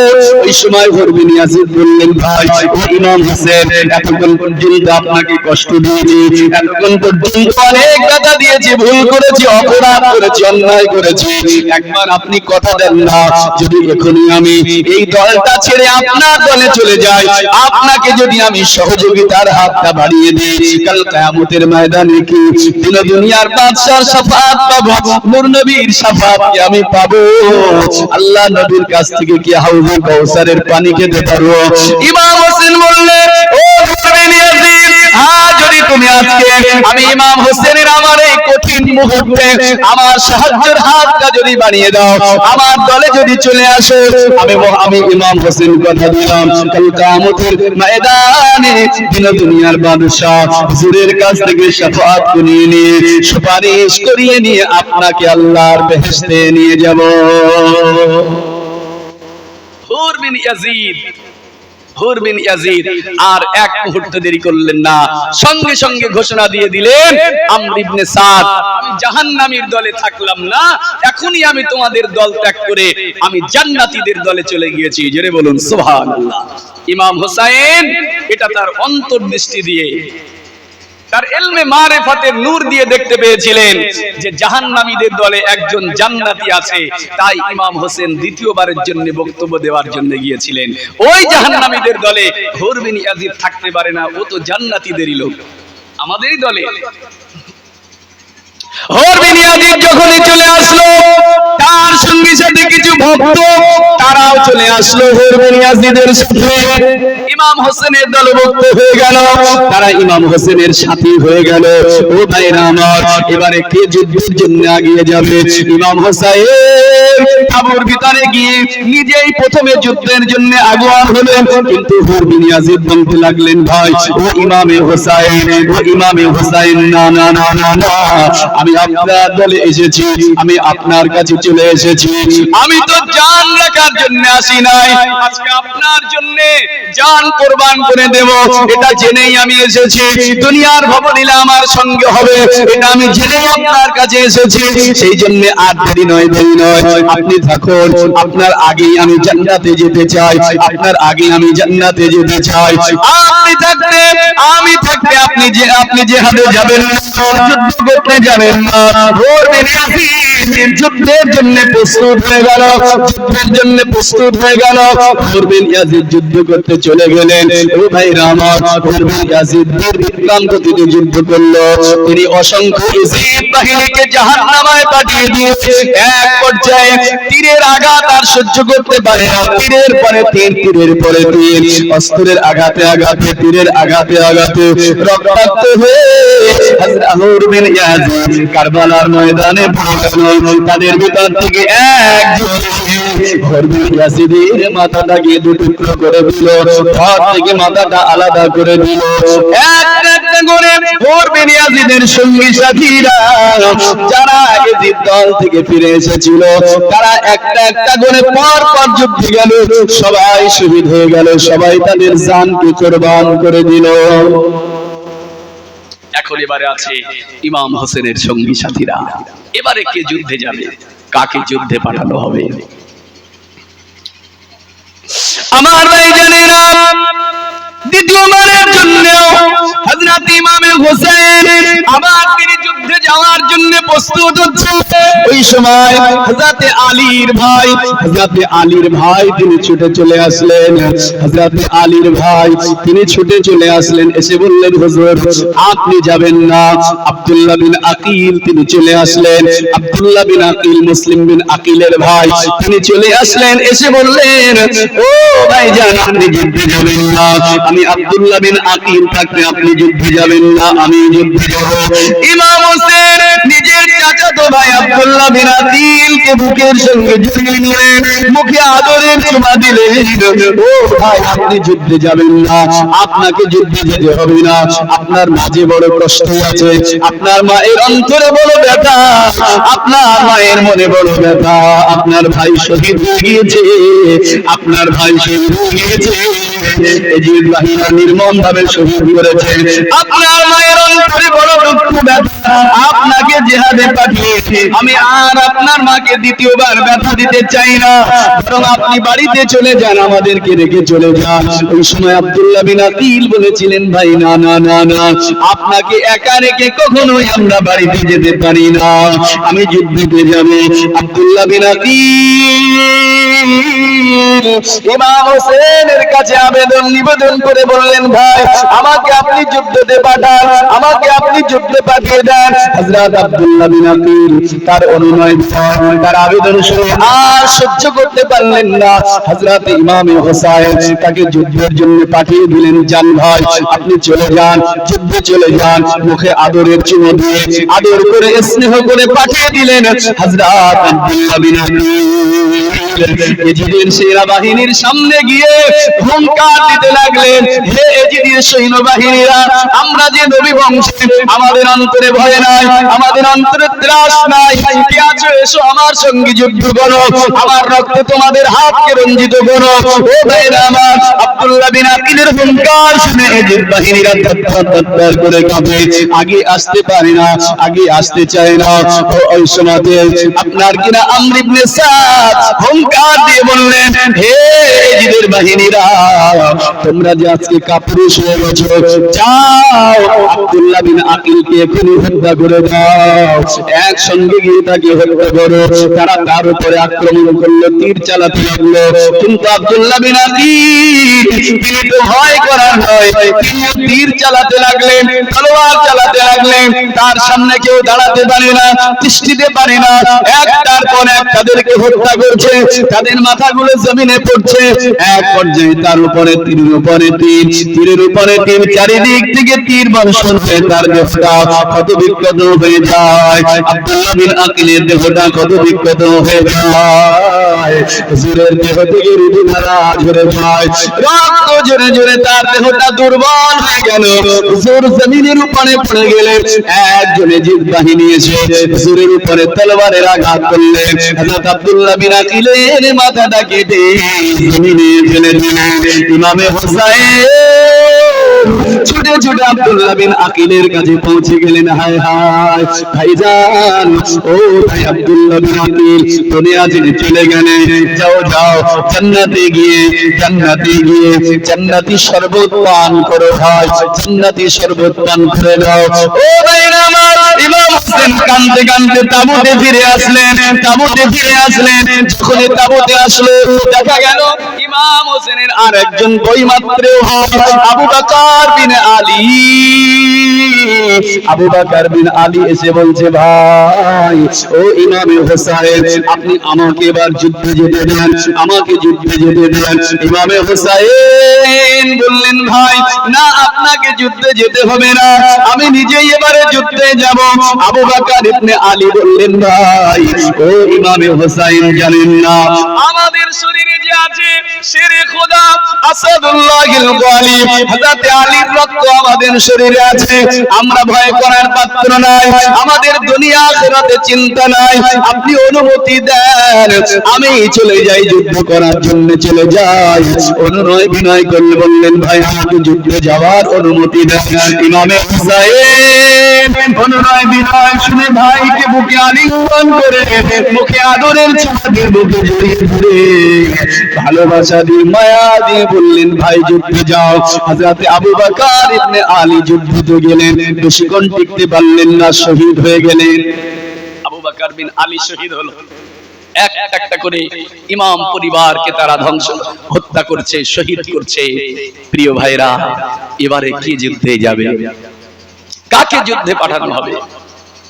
হযরত ইমাম হুসাইন রাদিয়াল্লাহু আনহু, হুজুরের বোন জায়নাব ছুটে আসলো, হোসেনকে জড়িয়ে ধরলেন, ভাই ভাই এখন আপনার জন্য আমার দুটো বাচ্চা কলিজার টুকরা, তারিখ এসেছে, তাদের বয়স 11-12 বছরের, মাত্র ছোট ছোট বাচ্চা, তারা মুহাম্মদ এবং আউন, দুইজন কচি কচি বাচ্চা, তাদেরকে নিয়ে জয়নাব এসে বলছে, ভাইজান আজকে তারা আপনার রক্ত চায়, আজকে তাদের কাছে আগে, আপনার আগে আমার কলিজার টুকরা দুটো সন্তান মামা জানের জন্য তারা জান কোরবান করবে, আমি আমার ছেলে দুটোকে আগে যুদ্ধে পাঠাবো, আগে এদেরকে যুদ্ধে পাঠাবো। হযরত জায়নাবকে হোসাইন ডেকে বললেন, বোন না, ওরা ছোট বাচ্চা, ওদেরকে যুদ্ধে পাঠিও না, বরং আমি হোসাইনই যুদ্ধে যাব, তারা আমার রক্তটাই চায়, আর কারো রক্ত চায় না, ওদেরকে নিয়ে বাড়ি যাবেন, ওদেরকে নিয়ে ঘরেতে যাবেন। হযরত জায়নাব কাঁদতে কাঁদতে বলতেছিলেন, ভাইজান কখনোই হতে পারে না। আপনাকে আগে যুদ্ধে পাঠাবো না, আমার কলিজার টুকরা দুটো সন্তান তাদেরকে আমি পাঠিয়ে দিলাম, তারা মামাজানের জন্য জান কুরবান করে দেবে। হযরতে যায়েদ কলিজার টুকরা সন্তান দুটোকে নিয়ে বললেন, বাছারা যাও যাও, আজকে এই করুণ পরিস্থিতিতে এই কারবালার ময়দানে তোমরা তোমার মামাজানের জন্য জানটা কুরবান করে দাও, মামাজানের জন্য জান কুরবান করে দাও। কিয়ামতের ময়দানে রাহমাতুল লিল আলামিনের শাফাত পাবে, নানা জানের সঙ্গী হবে, নানা জান নানি জানের সাথী হয়ে জান্নাতের ভিতরে গিয়ে জান্নাতি শরবত পান করে তৃষ্ণা নিবারণ করবে। তোমাদের মধ্যে আছে পিপাসা, এখনই গিয়ে শহীদ হয়ে গেলে তোমাদের তৃষ্ণা নিবারণ হয়ে যাবে। হযরত ইমাম হোসেন বলে, না না না, কোনোভাবে পাঠানো যাবে না, ওদেরকে আপনি রাখুন। এই সময় ভাগনা দয় মুহাম্মদ এবং দুজনে ইমাম হোসেনকে জড়িয়ে ধরলেন, মামা যান আপনি আমাদেরকে বাধা দেবেন না, আমাদেরকে বাধা দেবেন না, আমরা অবশ্যই যুদ্ধে যাব, আপনার জন্য আমরা জান কুরবান করব। কিয়ামতের ময়দানে যেন নানা জান নানি জানের কাছে গিয়ে বলতে পারি, নানা জান নানি জান আপনার কলিজার টুকরা সন্তানের জন্য, ইমাম হোসেনের জন্য, মামা জানের জন্য আমরা জান কুরবান করেছিলাম, আমরা যুদ্ধে যাব, আমাদেরকে অনুমতি দাও। ইমামে হোসেন প্রথমে মুহাম্মদকে অনুমতি দিল, ছোট 11-12 বছরের বাচ্চা মুহাম্মদকে যুদ্ধে যাওয়ার অনুমতি দিল, তার পিঠে সওয়ার করে দিল। কচি বাচ্চা ছেলে তিনি গিয়ে ইজিদ বাহিনীর সামনে হুঙ্কার দিতে লাগলেন। ইজিদ বাহিনীরা এই বাচ্চা ছেলের হুঙ্কারে দগ্ধ হয়, তাদের অন্তরে ত্রাস সৃষ্টি হয়ে গিয়েছে, তারা যুদ্ধের জন্য আগে আসলো। বাচ্চা বলে কি হবে, তার যুদ্ধের কাজে ইজিদ বাহিনীরা সহজে টিকতে পারে না, অসংখ্য ইজিদ বাহিনীকে খতম করে মুহাম্মদ শহীদ হয়ে গেল, তিনি শহীদ হলো। তারপরে আউন ভাইয়ের শহীদ থেকে আর সহ্য করতে পারে না, মামা যান ভাই শহীদ হয়ে গিয়েছে, আর আমি থাকতে পারি না, আমাকে অনুমতি দিন ভাই, আমাকে অনুমতি দিন। ইমামে হোসেন আউনকে আপনার যুদ্ধে যাওয়ার জন্য অনুমতি দিল, আউনও যুদ্ধে চলে গেল। কিছুক্ষণের মধ্যে দুজনে শহীদ হয়ে গেল। তাতে ইমামে হোসেন ছুটে ছুটে গিয়ে ভাগনা দয়ের লাশ কাঁধে করে নিয়ে যায়েনাবের কাছে নিয়ে আসলেন। যায়েনাব কলিজার টুকরা দয় শহীদ হয়ে গিয়েছে। ইমাম হোসেন যখন নিয়ে আসলো, যায়েনাব কলিজার টুকরা সন্তান দয়ের গায়ে হাত নিয়ে বলে, বাবা মামার জন্য জান কুরবান করে দিয়েছো, কিছু ভুল করনি, কিছু ভুল করনি, তোমরা তো জান্নাতে পৌঁছে গিয়েছো, জান্নাতে নানি জানের সাথে নানা জানের সাথে জান্নাতি শরবত পান করে নিজেদের হৃদয়কে ঠান্ডা করে নাও। জোরে বলুন সুবহানাল্লাহ, বলুন আল্লাহুম্মা সাল্লি আলা সাইয়্যিদিনা।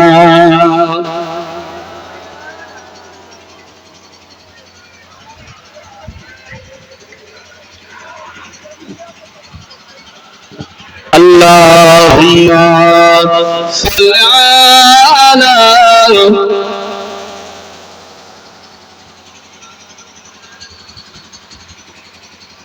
ওয়া আলা আলিহি।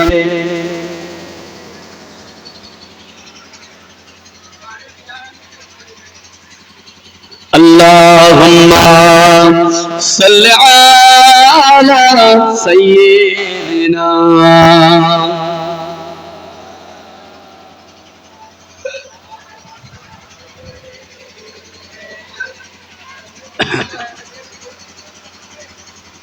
আমার ভাই জানেরা, ইমাম পরিবারের, নবী পরিবারের, আহলে বাইতের এক একটা ফুল, এক একটা কড়ি কারবালার ময়দানে তারা ধুলোয় ধূসরিত হচ্ছে, তাদের রক্তে কারবালার ময়দানটা লাল হচ্ছে। ইমাম হোসেনের চাচাতো ভাই শহীদ হলো, নিজের বইমাত্র ভাই আবু বকর ইবনে আলী শহীদ হলো, মুহাম্মদ আউন ভাগনাদয় শহীদ হয়ে গেল।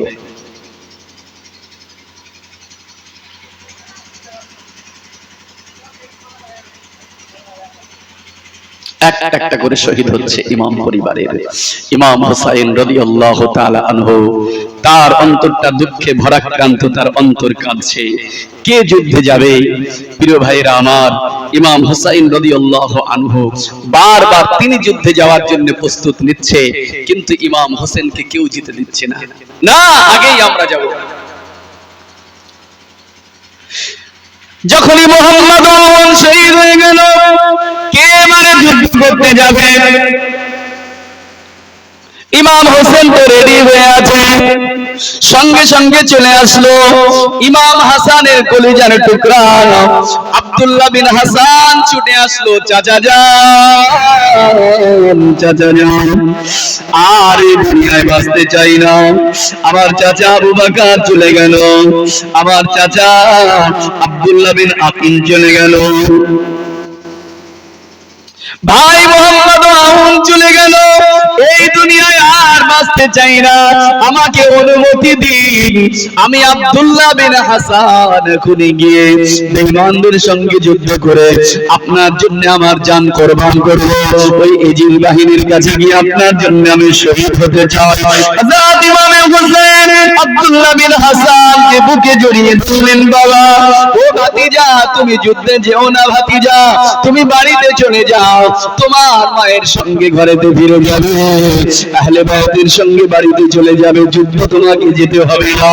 আব্দুল্লাহ বিন হাসান ইমাম হোসেনকে বলেন, চাচা যান, না না না না না, আপনাকে যুদ্ধে যেতে হবে না, আপনি আমাকে অনুমতি দেন, আমি অবশ্যই যুদ্ধে যাব, আপনার জন্য জানটা কোরবান করব।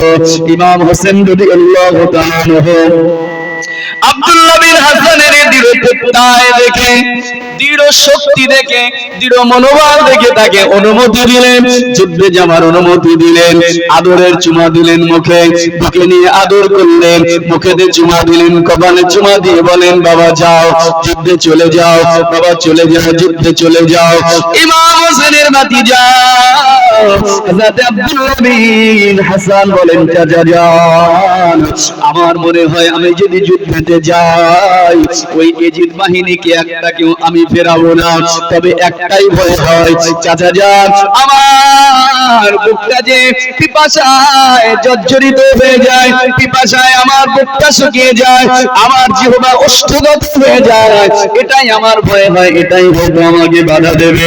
হযরত ইমাম হোসেন বললেন, ভাতিজা, ভাতিজা যাও যাও, কিছুক্ষণের মধ্যে শহীদ হয়ে তুমি জান্নাতের ভিতরে গিয়ে জান্নাতি শরবত পান করবে, জান্নাতি শরবত পান করবে। দাদিমার হাতে থেকে, দাদা জানের হাতে থেকে আপনার কিনা একসাথে জান্নাতের পানি পান করবে, হাউজে কাউসারের পানি পান করবে, এখনই তোমাদের তৃষ্ণা নিবারণ হয়ে যাবে। হযরত আব্দুল্লাহ বিন হাসান ইমাম হোসেন রাদিয়াল্লাহু তাআলা হুজুরের কাছ থেকে দোয়া নিয়ে কদম বচি করে ঘোড়ার পিঠে সওয়ার হয়ে চলে গেলেন। আব্দুল্লাহ বিন হাসান, যার শরীরে আলীর রক্ত, হাসানের রক্ত, বীর বিক্রম গতিতে ছুটলেন। আব্দুল্লাহ বিন হাসানকে দেখে ওই এজিদ বাহিনীরা থরথর করে কাঁপতে শুরু করেছে। হায় হায়, এই যে হাসানের কলিজার টুকরা, এই যে হাসানের কলিজার টুকরা।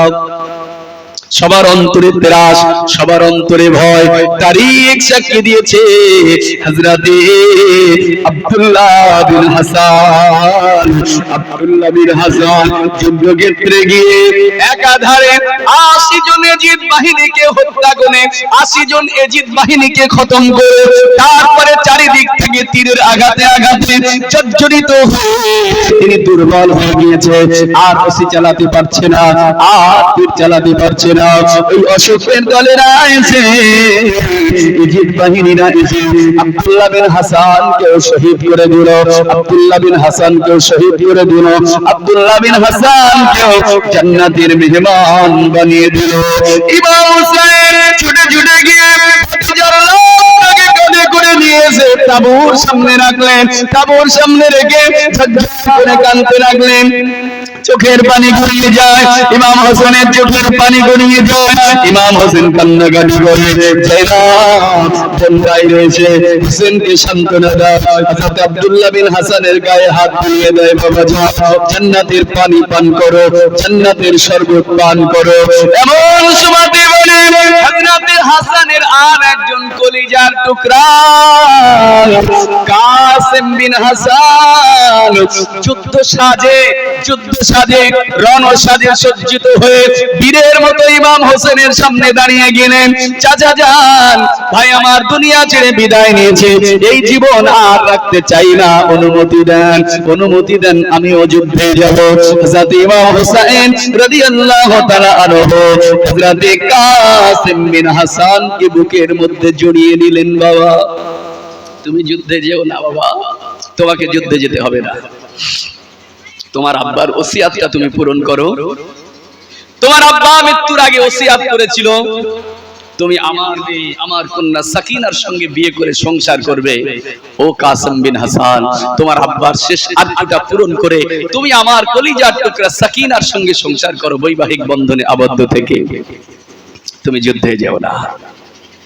ও কাসেম বিন হাসান, তোমাদেরকে তো আমি শহীদ করানোর জন্য আনি নাই, সবার আশা ছিল চাচার সাথে একটু কুফাতে যাবে, কুফাতে গিয়ে চাচা জানের ভক্ত মুরিদদের বাড়িতে যাবে, আনন্দের সঙ্গে সময় কাটাবে, একটু ঘুরবে ফিরবে, আনন্দ করবে।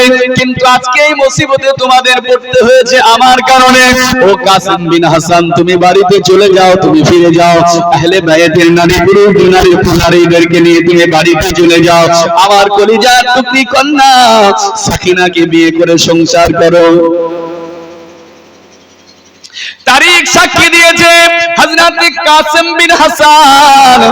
ওই সময় চাচা জানকে লক্ষ্য করে বললেন, ও চাচা জান ইমামে হোসেন, আমার আব্বা জানের যেমন একটা ওসিয়াত ছিল সাকিনার সঙ্গে বিয়ে করা, আমার আব্বা জানের আর একটা বড় ওসিয়াত ছিল।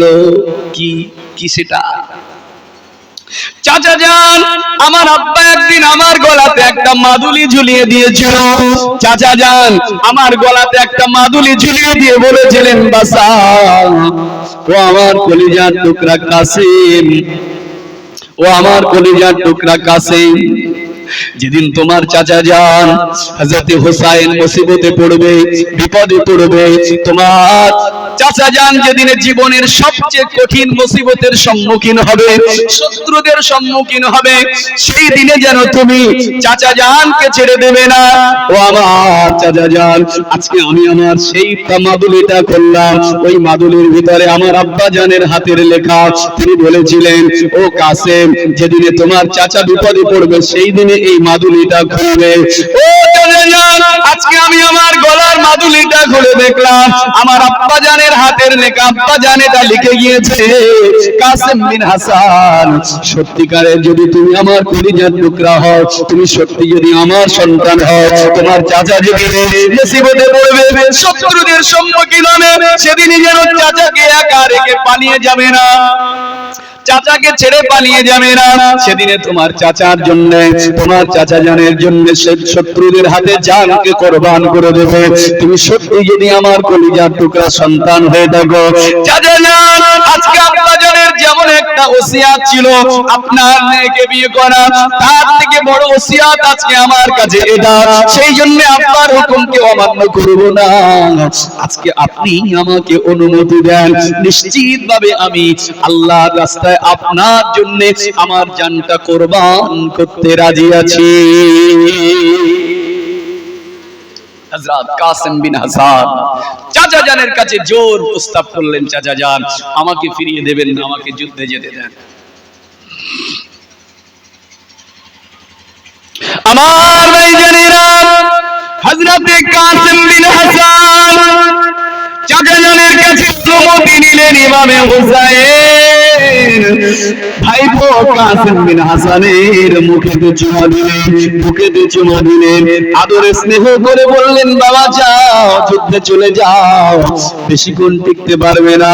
ওই শয়তানের দলেরা আমাদেরই রক্তে পিপাসু, এখনই তাদের দ্বারা তোমার রক্তে কারবালার ময়দান রঞ্জিত হয়ে যাবে। হযরত কাসেম বিন হাসান তিনি বীরের বেশে, একেবারে বীরের বেশে রণসজ্জায় সজ্জিত হয়ে তিনি চলে গেলেন এজিদ বাহিনীর সামনে। এজিদ বাহিনীর সামনে যখন হুঙ্কার দিচ্ছে, এই এজিদ বাহিনীরা তাকিয়ে দেখ, একবার আমার দিকে তাকিয়ে দেখ, কে তোদের সামনে দাঁড়িয়েছে? আজকে শেরে খোদা আসাদুল্লাহিল গালিব, আলীর ঘরের নাতির ঘরের, আজকে তার সন্তানের সন্তান, আলীর কলিজার টুকরার সন্তান, হাসানের কলিজার টুকরার সন্তান, আমি কাসেম হাজির হয়ে গিয়েছি। কে আছে তোদের ভিতরে? তোদের ভিতরে কারো কেমন সাহস আছে? একবার আয়, আমি হোসেন কাসেম বিন হাসান হাজির আছি, আমার সঙ্গে কে যুদ্ধ করবে? চলে আয়, আমার সাথে চলে আয়। বেঈমানের ওই অসভ্যের দলেরা, এজিদ বাহিনীরা কাসেম বিন হাসানের সামনে এসে দাঁড়াতে সাহস করে না, তাদের অন্তর দুরু দুরু করে কাঁপছে, থরথর থরথর করে কাঁপছে। ও ভাইরা আমার, এই সময় কাসেম বিন হাসানের আপনার কিনা ওই সৈন্যবাহিনীর সেনাপ্রধান তিনি ঘোষণা দিয়ে দিলেন, হে এজিদ বাহিনীরা, কাপুরুষের মতো দাঁড়িয়ে থাকো না, যাও একে গিয়ে হত্যা করে দাও, একে বর্ষার আঘাতে তুলে নাও। এই সময় আপনার কিনা আমর ইবনে সাদের হুঙ্কারে এজিদের বাহিনীরা ইমাম হাসানের কলিজার টুকরা কাসেম বিন হাসানের উপরে অত্যাচার শুরু করলো, তীর চালাতে শুরু করলো। কিন্তু কাসেমের কলিজার টুকরা তো ছাড়ার নয়, তিনি হুঙ্কার দিয়ে আগিয়ে গেলেন, তিনি তীর চালাতে লাগলেন, তরবার চালাতে লাগলেন, সামনে কেউ দাঁড়াতে পারে না। তরবারের আঘাতে ঝরঝর করে পাতা ঝরার মতো এজিদ বাহিনীর মাথাগুলো জমিনে পড়ছে, কিন্তু অসংখ্য সৈন্যবাহিনী ওদের সামনে টিকতে পারলো না, দীর্ঘ সময় টিকতে পারলো না। চারিদিক থেকে তীর আর তরবারের আঘাতে আঘাতে হুজুরের দেহটা জর্জরিত হয়ে গিয়েছে, হুজুরের দেহ থেকে খুন ফেসে দুর্বল হয়ে গিয়েছে। হযরত কাসেম বিন হাসান কিছুক্ষণের মধ্যে শহীদ হয়ে গেলেন। হযরত ইমামে হুসাইন কাসেম বিন হাসান তার লাশটা যখনই জমিনে পড়ে গিয়েছে, হযরত ইমাম হুসাইন ছুটে ছুটে গিয়ে কাসেমের লাশটাকে কাঁধে করে নিয়ে তাঁবুর সামনে এসে রাখলেন। তাঁবুর সামনে এসে রাখলেন। বাবা যায়েনাবকে ডাক দিলেন, যায়েনাব, ও যায়েনাব, বাহির হয়ে দেখো, কাসেম শহীদ হয়ে গিয়েছে, কাসেম শহীদ হয়ে গিয়েছে। হযরত যায়েনাব কাসেমের দেহের উপরে হাত বোলায়, কাসেমের দেহের উপরে হাত বোলায়। এমন সময়তে তাঁবুর ভিতরে কচি বাচ্চার চিৎকার শোনা যায়, হযরত আলী আসগরের চিৎকার, আলী আসগরের চিৎকার শোনা যায়। পানির জন্য ছটফট করে, পানির জন্য ছটফট করে কচি বাচ্চাগুলো, নারীগুলো, তাদের পানি পিপাসায় বুকটা একেবারে ঝাঁঝরা হয়ে যাচ্ছে। ও ভাইরা আমার, এই সময়তে হযরত আব্বাস ইবনে আলী, ইমাম হোসেনের আর একজন বেমাতা ভাই আব্বাস বিন আলী ছুটে এসে ইমাম হোসেনকে বললেন, ভাই জান, আমরা তো সেই শেরে খোদার সন্তান, আমরা তো সেই শেরে খোদার সন্তান। এজিদ বাহিনীরা ফোরাত নদীতে আটকে দিয়েছে, ফোরাতের পানি নিতে দেয় না, তবে একবার আমাকে অনুমতি দেন, আমি গিয়ে ফোরাত থেকে পানি আনবো, আমাকে অনুমতি দেন না, একবার আমি গিয়ে পানিটা নিয়ে আসি। ইমাম হোসেন বললেন, ভাই, তারা আপনাকে ছাড়বে না, পানি আপনাকে নিতে দেবে না, আপনি ওখানে যেতে পারবেন না। হযরত আলীর সন্তান হযরত আব্বাস বিন আলী, ইমাম হোসেনের বেমাতা ভাই, তিনি ইমাম হোসেনকে বললেন, হুসাইন, আমরা তো সেই আলীর সন্তান, শেরে খোদার রক্ত আমাদের ভিতরে, প্রয়োজনে ওদের সঙ্গে যদি যুদ্ধ করতে হয় আমি আব্বাস রাজি আছি, প্রয়োজনে যদি জান কুরবান করতে হয় আমি আব্বাস রাজি আছি, আপনি অনুমতি দেন, আমি একটু পানি আনতে যাব, আমাকে পানিটা আনতে দেন। আমার ভাইজানেরা, হযরত ইমামে হুসাইনের অনুমতি নিয়ে, একটা মশক নিয়ে হযরতে আব্বাস ইবনে আলী ফোরাত নদীর কিনারাতে চলে গেল, ফোরাত নদীর কিনারাতে চলে গেল। ও ভাইরা আমার, হযরত আব্বাস ইবনে আলী তাকে বাধা প্রদান করলো, প্রথম বাধা প্রতিহত করলো, আবার তারা বাধা দিল। হযরত আব্বাস বিন আলী প্রতিহত করতে করতে ফোরাত নদীতে নেমে গেলেন। ফোরাত নদীতে মশক ভর্তি করে পানি তুলে নিল। এক মশক পানি নিল, পানির মশকটা কাঁধে নিয়ে ফোরাত নদী থেকে আজলা ভরে পানি তুলে মুখেতে দিতে যাবে, এমন সময়তে তার মনে পড়লো না এই অন্যায় কাজ করা যাবে না। তাঁবুর ভিতরে কচি বাচ্চা আলী আসগারের ছটফট, তাঁবুর ভিতরে নারীরা তারা ছটফট করছে পানির জন্য। কচি বাচ্চা আলী আসগারকে আগে না পানি পান করে আমি আব্বাস কখনো পানি পান করতে পারি না, এটা বড় অন্যায়। পানিটা ফেলে দিলেন, পানিটা ফেলে দিয়ে হযরত আব্বাস ফোরাত নদীর উপরে এসে ঘোড়ার পিঠে সওয়ার হয়ে ঘুরতে লাগলেন। পানি খাওয়াবে, আলী আসগারের মুখে একটু পানি তুলে দেবে, কষ্ট সহ্য করতে পারে না। কিছু দূর এগিয়ে আসলো আর সফরের দলেরা হযরত আব্বাস ইবনে আলীকে আক্রমণ করলো। আব্বাস বিন আলী তিনি যুদ্ধ করতে লাগলেন, এক হাতে তার তরবারি, ডান হাতের তলোয়ার দিয়ে যুদ্ধ করতে তাদেরকে প্রতিহত করে করে এগিয়ে যায়। বাম হাতে তার পানির মশকটা নিয়েছে। ও ভাইরা আমার, তারিখ সাক্ষী দিয়েছে কিছুক্ষণ যুদ্ধ করার পরে অসভ্য শয়তানদের একটি তলোয়ারের আঘাতে হযরত আলীর সন্তান আব্বাসের হাতটা কেটে, ডান হাতটা কেটে জমিনে পড়ে গেল। এ তো সেই শেখরার সন্তান, মনে ত্রাস নাই, ভয় নাই, চিন্তা নাই। পানির মশকটাকে হাতে ধরে রাখলেন, পানির মশকটাকে হাতে ধরে রাখলেন। আপনার কিনা বাম হাতটা কেটে দিল, পানির মশকটা তলোয়ার ফেলে ডান হাতে ধরে কিছুক্ষণ পরে ওই অসভ্যের দলেরা আবার ডান হাতটাও কেটে দিল, পানির মশকটা পড়ে যাবে। আলীর সন্তান তাড়াতাড়ি করে দাঁত দিয়ে আপনার কিনা ওই মশকটা কামড়ে ধরলো, একটু শুধুমাত্র কলিজার টুকরা। কচি বাচ্চা আলী আসগারের মুখে একটু পানি দেবে। এখন আর যুদ্ধ করার ক্ষমতা নাই, তার হাত দুটো নাই, দুই হাত কাটা, ঘোড়ার পিঠে সওয়ার হয়ে আগিয়ে যায়, আগিয়ে যায়। ও ভাই জানেরা আমার, হঠাৎ করে শয়তান এজিদ বাহিনীর পক্ষ থেকে একটা তীর এসে ওই মশকের উপরে লাগলো। মশকটা ছাদা হয়ে ফুটো হয়ে পানিগুলো জমিনে গড়িয়ে গড়িয়ে পড়ে গেল। হযরত আব্বাস হুজুরের অন্তরে দুঃখ, চোখ দিয়ে পানি বার হয়, জীবন যাবে এতে ভয় নাই। আলী আসগারের মুখে একটু পানি তুলে দিতে পারে না, এটাই তার অন্তরে ব্যথা। হাতে তলোয়ার নাই, দু হাত কাটা। শয়তান এজিদ বাহিনীরা এসে সুযোগ নিয়ে হযরত আব্বাসের মাথাটাকে কেটে জমিনে ফেলে দিলেন, মাথাটাকে কেটে জমিনে ফেলে দিলেন। ইমামে হুসাইন আব্বাসের লাশটা জমিনে পড়তে দেখে ছুটে ছুটে এসে হযরত আব্বাসের লাশটাকে তুলে নিয়ে তাঁবুর কাছে গিয়ে গায়ে হাত বুলিয়ে দিয়ে বলেন, ভাই, ও আমার ভাই, আপনি তো ছিলেন আমার ডান হাত, আপনি তো ছিলেন আমার ডান হাত, আজকে আপনি চলে গেলেন, আজকে কাকে আমি ভাই বলে ডাকবো? ভাই আব্বাস, আমাকে সাহায্য করার জন্য আর কে আছে? আমাকে তো সাহায্য করার জন্য আর কেউ নাই। আব্বাসের কাছে বসে বসে কিছুক্ষণ কাঁদলেন, কিছুক্ষণ কাঁদলেন। তাঁবুর ভিতরে ঢুকে দেখে নিজের কলিজার টুকরা 18 বছরের জওয়ান ছেলে হযরত আলী আকবর, তিনি যুদ্ধের জন্য রেডি হয়ে আছে, যুদ্ধ সাজে একেবারে রেডি। আব্বাজানকে ডাক দিলেন, আব্বাজান, ও আব্বাজান, আপনি আমাকে এবারে যুদ্ধে যাওয়ার অনুমতি দিন, আমাকে যুদ্ধে যেতে দেন আব্বা। সবাই তো চলে গেল, আমি আলী আকবর তো শুধু আছি, আমাকে একটু যুদ্ধে যেতে দেন। ইমাম হোসেন কলিজার টুকরা আলী আকবরের সারাটা দেহ একবার দেখে বললেন, ও কলিজার টুকরা সন্তান আলী আকবর, আল্লাহ পাক তোমার আপাদমস্তক মাথা থেকে পা পর্যন্ত পুরো চেহারাটা আল্লাহ পাক নূর নবীর চেহারার সঙ্গে মিলিয়ে দিয়েছে। মানুষেরা নূর নবীকে দেখতে পায় না, নানা জানকে তারা দেখতে পায় না। নানা জানকে না দেখে যখন মানুষের অন্তরে কষ্ট আসে, তখন তারা তোমার দিকে তাকিয়ে তাকিয়ে দেখে।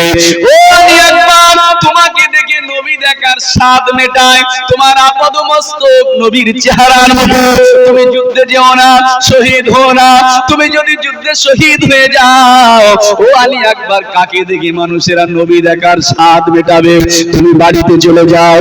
হযরত আলী আকবর বললেন, না আব্বাজান, না না না না, আমাকে যুদ্ধে যাওয়ার অনুমতি দেন।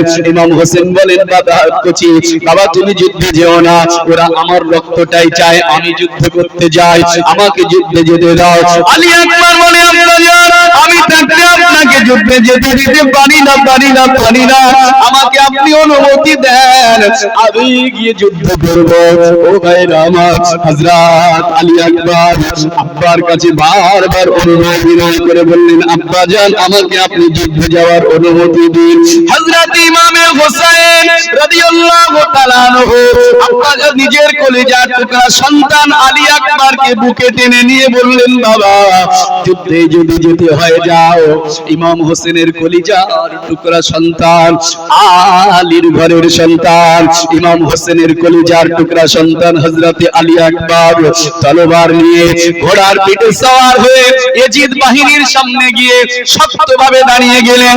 ঘোড়াটাকে শক্ত করে দাঁড় করে বলতে লাগলেন, হে ইয়াজিদ বাহিনীরা, একবার আমার দিকে তাকিয়ে দেখ, কে তোদের সামনে এসে দাঁড়িয়েছে, একবার আমার দিকে তাকিয়ে দেখ, আমি সেই আসাদুল্লাহিল গালিব, আলীর পুত্র হোসেনের কলিজার টুকরা হযরত আলী আকবর তোদের সামনে এসেছি। ক্ষমতা নাই, তীর চালা, তোরা তো ইমাম বংশের, নবী বংশের একটা করে কুড়িকে জমিনে তোরা ধুলায় ধূসরিত করেছিস, তাদের রক্তে কারবালার ময়দানটা রঙিন করে দিয়েছিস, লাল করেছিস। আজকে আয় আমার উপরেও তীর নিক্ষেপ কর, তবে আমার বিশ্বাস তোদের কারো ক্ষমতা নাই, তোদের ভিতরে এমন কোনো বীর পালোয়ান নাই, আমি আলী আকবর আমার সামনে এসে দাঁড়াই, ক্ষমতা নাই তোদের। হযরত আলী আকবর যখন এইভাবে হুঙ্কার দেয়, তারিখ সাক্ষী দিয়েছে, একটিও ইয়াজিদ বাহিনী সাহস করে না ইমাম আলী আকবরের সামনে এসে দাঁড়াবে, কারো এই সাহস হচ্ছে না আলী আকবরের সঙ্গে যুদ্ধ করবে। সবার অন্তরে ভয়, সবার অন্তরে ত্রাস। ওই সময় ইয়াজিদ বাহিনীর পক্ষ থেকে আমর ইবনে সাদ ঘোষণা দিয়ে দিলেন, আমর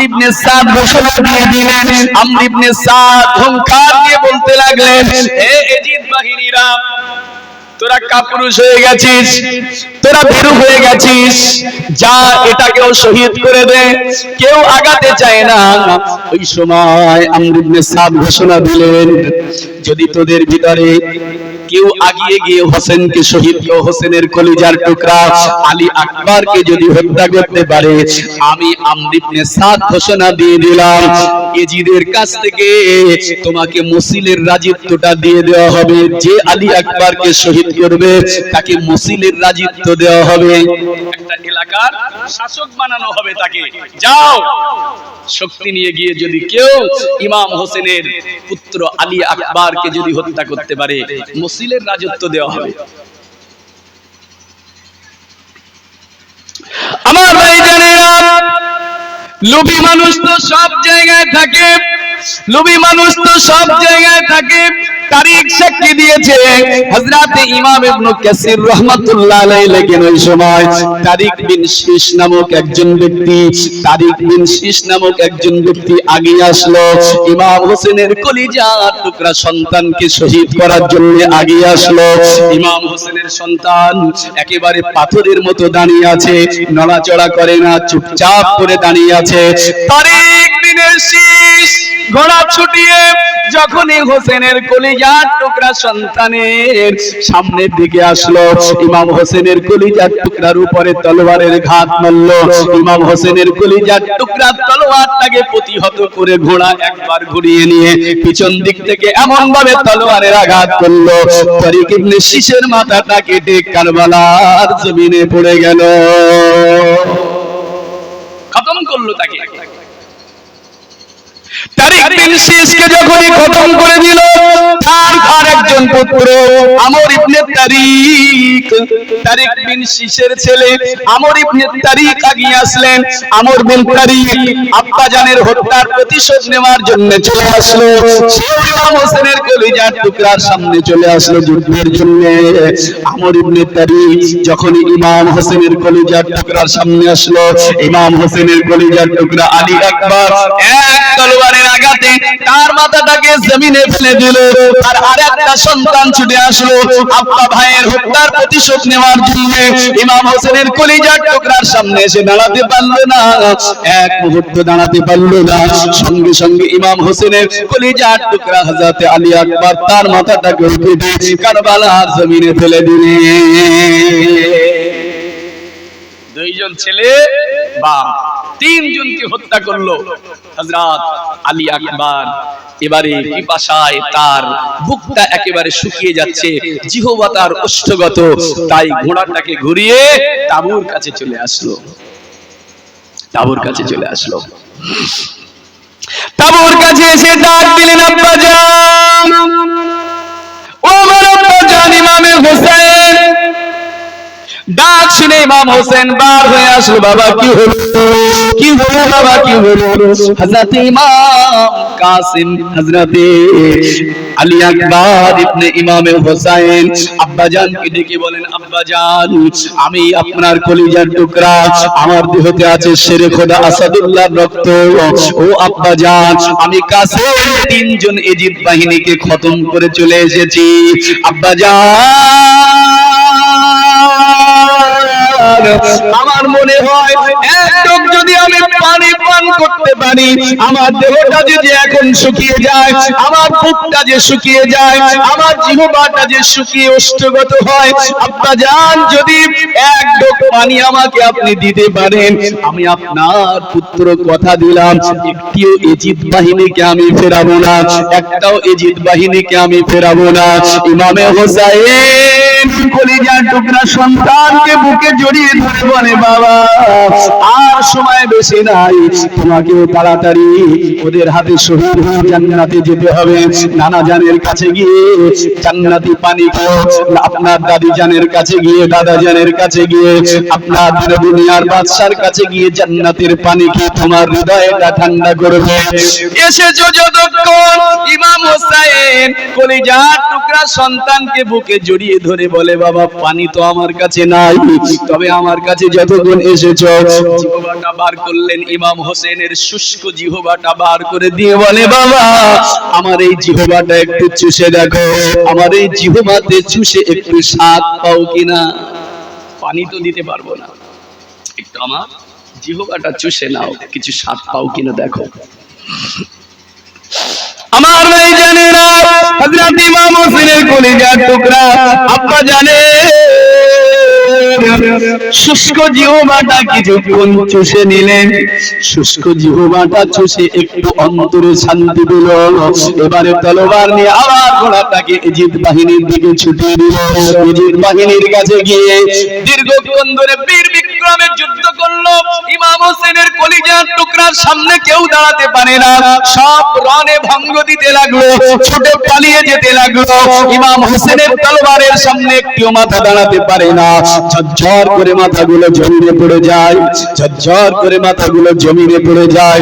ও ভাই জানেরা আমার, শতাধিক শতাধিক ইজিপ্ট বাহিনীকে হত্যা করে চারিদিক থেকে ইমাম হোসেনের কলিজার টুকরার উপরে এবার পিছন দিক থেকে, সামনের দিক থেকে, ডান দিক থেকে, বাম দিক থেকে, চারিদিক থেকে তীরের আঘাতে আঘাতে ইমাম হোসেনের দেহটা, হোসেনের কলিজার টুকরার দেহটা ঝাঁঝরা হয়ে যায়।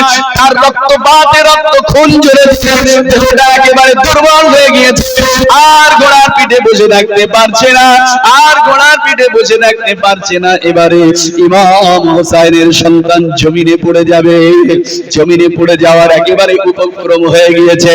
কারবালার ময়দান থেকে একটা আওয়াজ দিলেন, ইয়া আবাতা আদরিকিনি, ও আমার আব্বাজান, ও আমার আব্বাজান ইমামে হোসাইন, আপনার কলিজার টুকরা আর দাঁড়িয়ে থাকতে পারছে না, ঘোড়ার উপরে আর থাকতে পারছে না, আপনার কলিজার টুকরা জমিনে পড়ে যায়, আসুন আব্বাজান আমাকে ধরুন। ইমাম হোসেন এই আওয়াজ শুনে তাঁবুর ভিতর থেকে বার হয়ে দেখলেন কলিজার টুকরা জমিনে পড়ে গিয়েছে। তার আগে আগে শয়তান অসভ্যের দলেরা এসে ইমাম হযরত আলী আকবরের মাথাটা কেটে নিয়েছে। আলী আকবরের মাথা কাটা দেহটা কারবালার ময়দানে রক্তে রঞ্জিত হয়ে পড়ে গিয়েছে। ইমাম হোসেন রাদিয়াল্লাহু আনহু কারবালার ময়দানে আসলেন, কলিজার টুকরা সন্তানের লাশটাকে নিয়ে তাঁবুর কাছে নিয়ে চলে গেলেন, তাঁবুর কাছে চলে গেলেন। বিবিকে ডেকে বললেন, সাহার বানু, দেখো তোমার কলিজার টুকরা শহীদ হয়ে গিয়েছে, জায়নাব আলী আকবর শহীদ হয়ে গিয়েছে। নবীর প্রতিচ্ছবি, দিন দুনিয়ার বাদশার প্রতিচ্ছবি, আপাতমস্তক যার রাসূলুল্লাহর মতো আলী আকবর আর দুনিয়াতে নাই। হযরত জায়নাব আলী আকবরের লাশের পাশে বসে বসে ঝরঝর করে কাঁদে, ঝরঝর করে কাঁদে। কাঁদতে কাঁদতে হঠাৎ তাঁবুর ভিতর থেকে আওয়াজ চলে আসলো, ও ইমামে হোসেন, একবার দেখুন না, আপনার 6 মাসের দুগ্ধপোষ্য শিশু বাচ্চা আলী আসগারের দিকে তাকিয়ে দেখুন। আলী আকবর আর হা করতে পারে না, আলী আকবর আর কথা বলতে পারে না, আওয়াজ করতে পারে না, তার গালটা ফাঁকা হয় কিন্তু আওয়াজ বার হয় না, কান্না বার হয় না। হয়তোবা আপনার সন্তান আর দুনিয়ায় বাঁচবে না। জান জান একটু পানি দিয়েছে কলিজার টুকরার মুখেতে দিন। হযরত ইমামে হোসেন তাঁবুর ভিতরে কলিজার টুকরা সন্তান হযরত আলী আসগারকে দেখে তার হৃদয়টা কেঁদে পড়ল।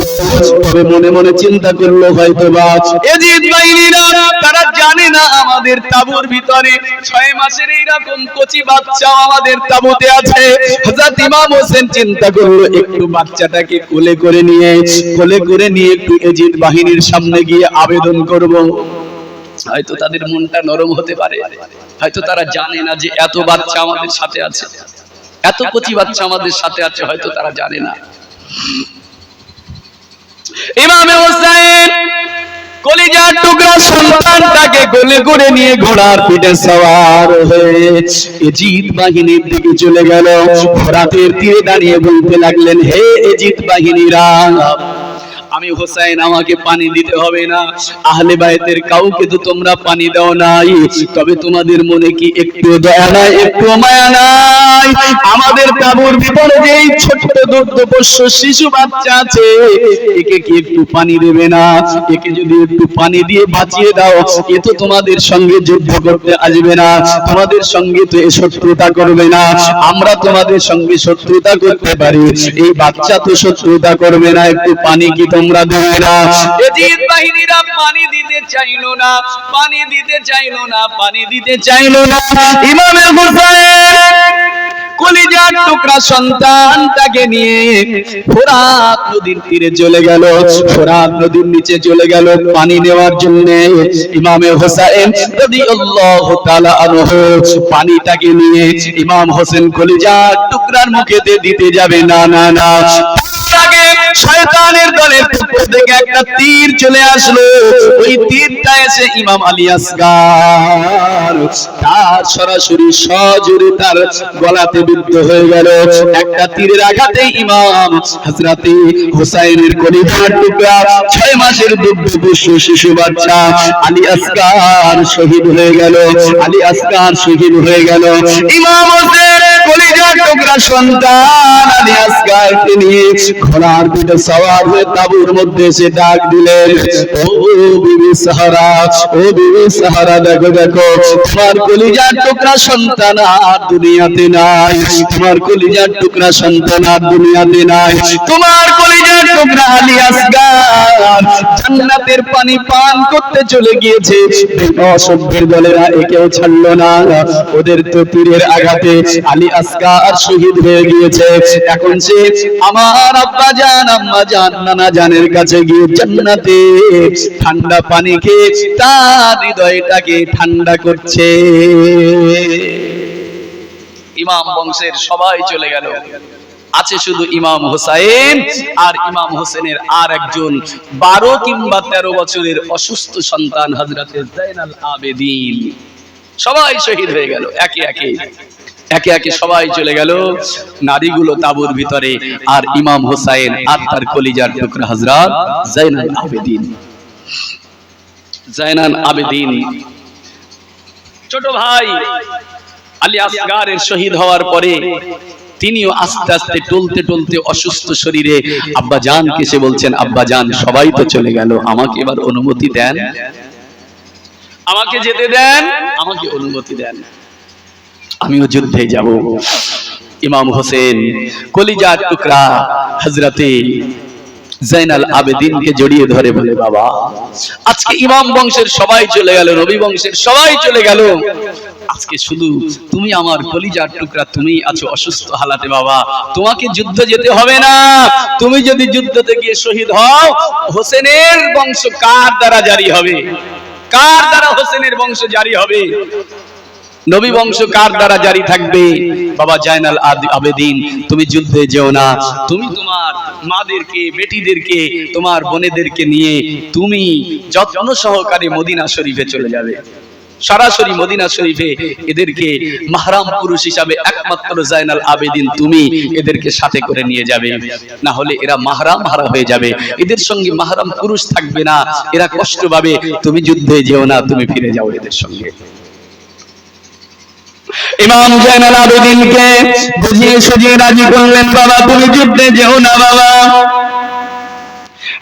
জাইনাল আবেদিনকে বুকের সঙ্গে জড়িয়ে ধরে বলে, বাবা আমি এখনই শহীদ হয়ে যাব, ওরা আমার রক্তের আশায় আছে, আমার জানটা এখনই কুরবান হয়ে যাবে।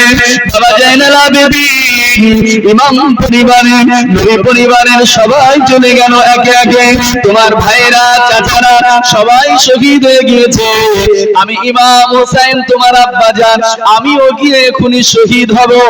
জাইনাল আবেদিন তোমাকে আমি বলে দিলাম, তুমি মদিনাতে ফিরে গিয়ে সর্বপ্রথমে বাড়িতে যাবে না, সরাসরি রাহমাতুল লিল আলামিন সাইয়্যিদুল মুরসালিন মুহাম্মদুর রাসূলুল্লাহ মাজার মুকদ্দাসে চলে যাবে। আমার নানা জানে মাজার মুকদ্দাসে গিয়ে সালাম দিয়ে গোটা কারবালার ময়দানের বিভীষিকা, কারবালার ময়দানে এই শয়তান অসভ্যের দলেরা তোমার চাচাদের সঙ্গে, ভাইদের সঙ্গে, তোমার পিতার সঙ্গে কি ব্যবহার করেছে, কারবালার করুণ চিত্রটা কেঁদে কেঁদে আমার নবীকে একটু জানিয়ে দিও, আমার রাসূলের কাছে গিয়ে খবরটা পৌঁছে দিও। ও ভাইজানেরা, এই বলে ইমামে হোসেন এবারে যুদ্ধ যাওয়ার জন্য প্রস্তুত হয়ে গিয়েছে। এবারে ইমাম হোসেন যুদ্ধ যাবে, ইমাম হোসেন যুদ্ধ করতে যাবে। ইমাম হোসাইন এবারে শেষবারের মতো ইমাম পরিবারের নবী বংশের পক্ষ থেকে বেঈমান অসভ্যের দল, শয়তানের দল এজিদ বাহিনীদের সঙ্গে যুদ্ধ করার জন্য ইমাম হোসাইন রাদিয়াল্লাহু আনহু প্রস্তুত নিলেন। যুদ্ধ সাজে একেবারে রেডি হয়ে গেলেন, যুদ্ধে যাবে, ঘোড়ার পিঠে সওয়ার হতে যাবে। সবার কাছ থেকে বিদায় নিলেন, সবার কাছ থেকে বিদায় নিয়ে নিলেন, সালাম দিয়ে বিদায় সালাম দিয়ে বললেন, চললাম, কিয়ামতের ময়দানে সবার সঙ্গে দেখা হবে, আর আমি ফিরবো না। ইমাম হোসেন এতক্ষণ পর্যন্ত যতজন শহীদ প্রত্যেককে এক এক করে ঘোড়ার পিঠে সওয়ার করেছিলেন, সবাইকে বুকে আদরের চুমা দিয়ে, মুখে আদরের চুমা দিয়ে সবাইকে বিদায় করেছিল। ইমাম হোসেনকে এবারে কে ঘোড়ার পিঠে সওয়ার করবে? ইমামে হোসেন যখনই ঘোড়ার পিঠে সওয়ার হতে গেল, নিজের কলিজার টুকরা বোন হযরত জাইনাব ছুটে আসলেন, ভাইজান অপেক্ষা করুন। এতক্ষণ পর্যন্ত সবাইকে আপনি বিদায় দিয়েছেন, আদর করে বুকে মুখে চুমা দিয়ে বিদায় দিয়েছেন, ঘোড়ার পিঠে সওয়ার করেছেন। আর আপনাকে তো কেউ ঘোড়ার পিঠে তুলবার নাই, সওয়ারি করবার নাই। আমি আপনার বোন আজকে আপনার ঘোড়াতে ওঠার জন্য একটু সহযোগিতা করি, আমি আপনাকে ঘোড়ার পিঠে সওয়ার করে দেব। হযরত যায়েনব ঘোড়ার লাগামটাকে ধরে বললেন, ভাইজান আপনি ঘোড়ার পিঠে সওয়ার হন। বোন যায়েনব ঘোড়ার লাগামটাকে ধরলেন, ইমাম হোসেন ঘোড়ার পিঠে সওয়ার হলেন। কি রণ সাজে সাজলেন, মাথায় বাঁধলেন দিন দুনিয়ার বাদশার পাগড়ি, গায়েতে তার দিন দুনিয়ার বাদশার পেরহান জামা, হাতেতে হযরতে আলী রাদিয়াল্লাহু আনহুর জুলফিকার তলোয়ার, পিঠেতে হযরতে সাইয়্যিদুশ শুহাদা হযরতে আমিরে হামজার ঢাল, কোমরে নিজের ভাই হযরতে ইমামে হাসানের কোমর বন্ধন। এইভাবে ধরে তিনি একেবারে বীরের বেশে ইয়াজিদ বাহিনীর দিকে এগিয়ে গেলেন। ইয়াজিদ বাহিনীর কাছে গিয়ে হুঙ্কার দিতে লাগলেন, হে ইয়াজিদ বাহিনীরা, তোমরা তো এক এক করে নবী বংশের ফুলগুলোকে তোমরা ঝরিয়ে দিয়েছো, নবী বংশের কড়িগুলোকে তোমরা ঝরিয়ে দিয়েছো, হযরতে মা ফাতেমার ঘরের ফুলকড়িগুলোকে ঝরিয়ে দিয়েছো।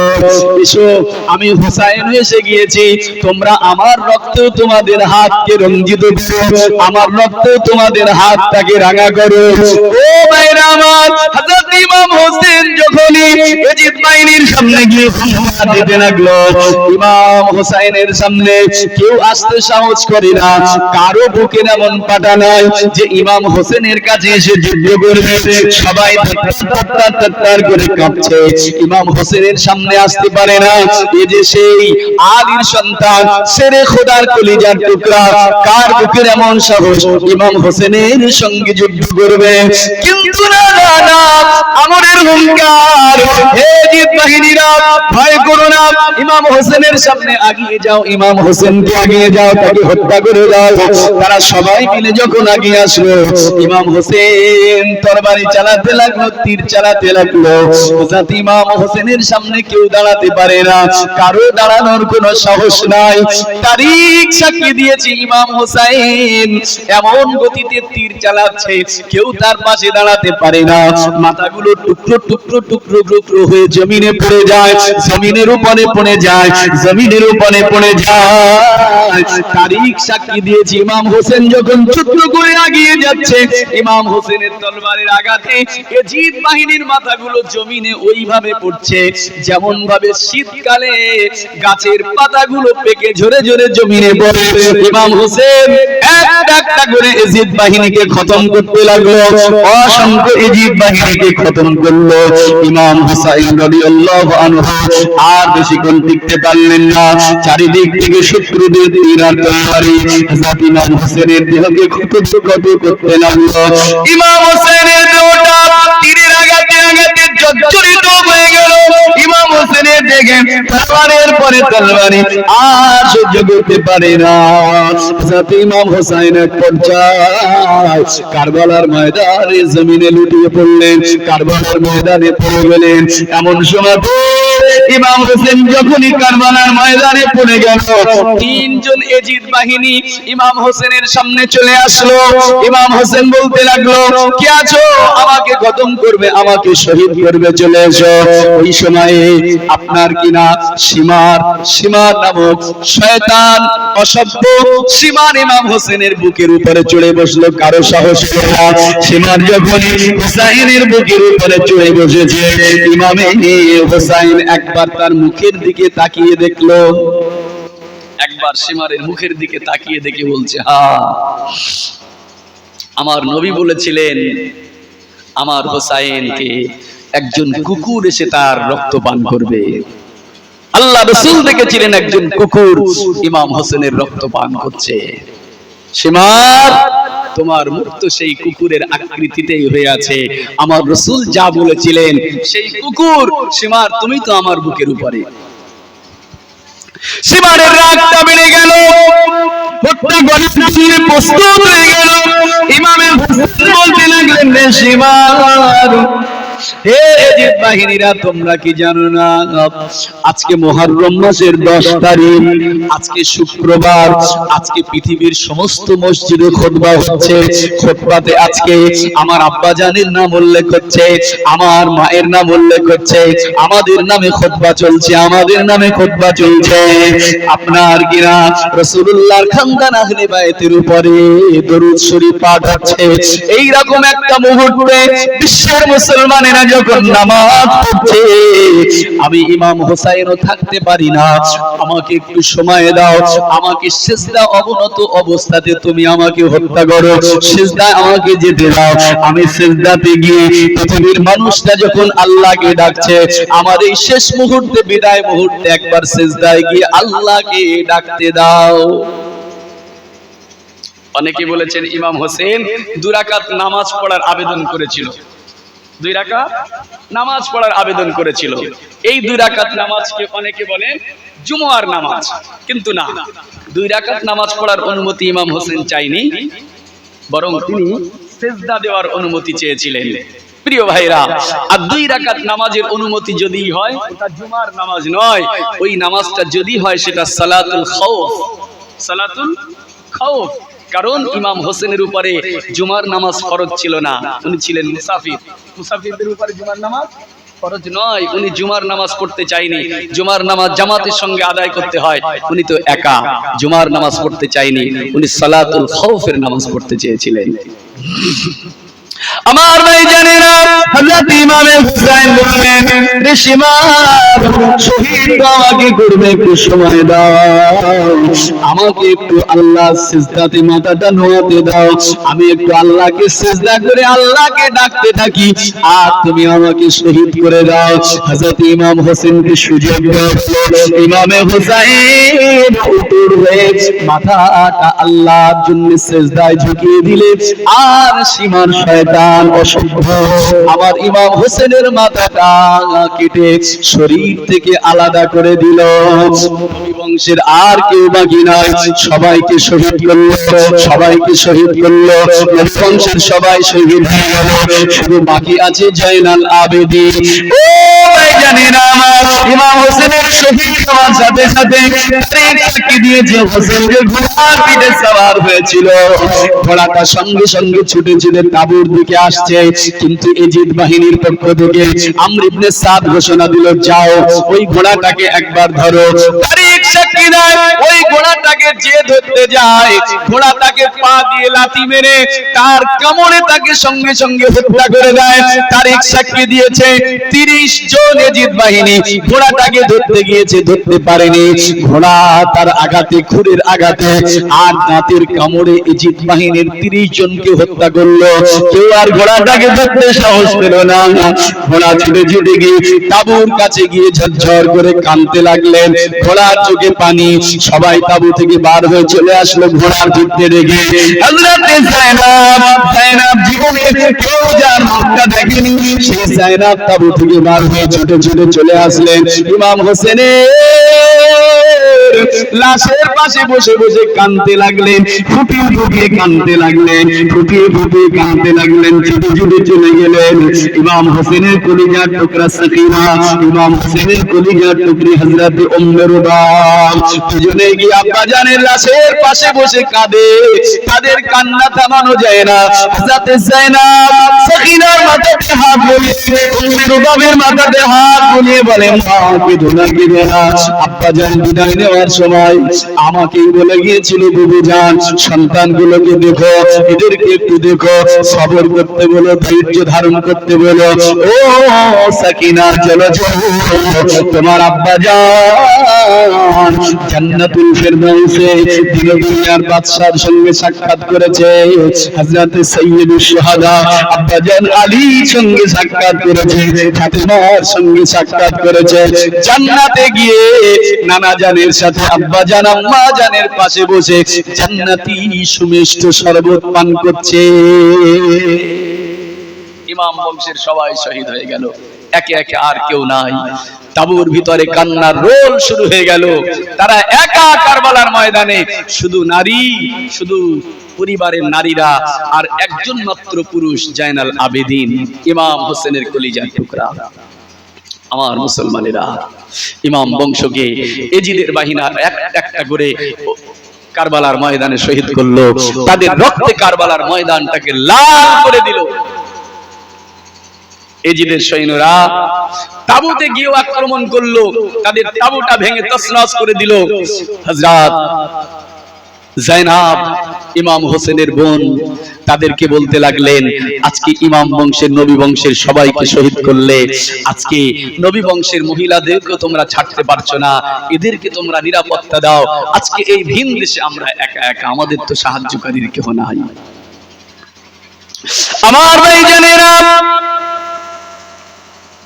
কারবালার পরবর্তী ইতিহাস, কারবালার যুদ্ধ সমাপ্ত হয়ে গেল।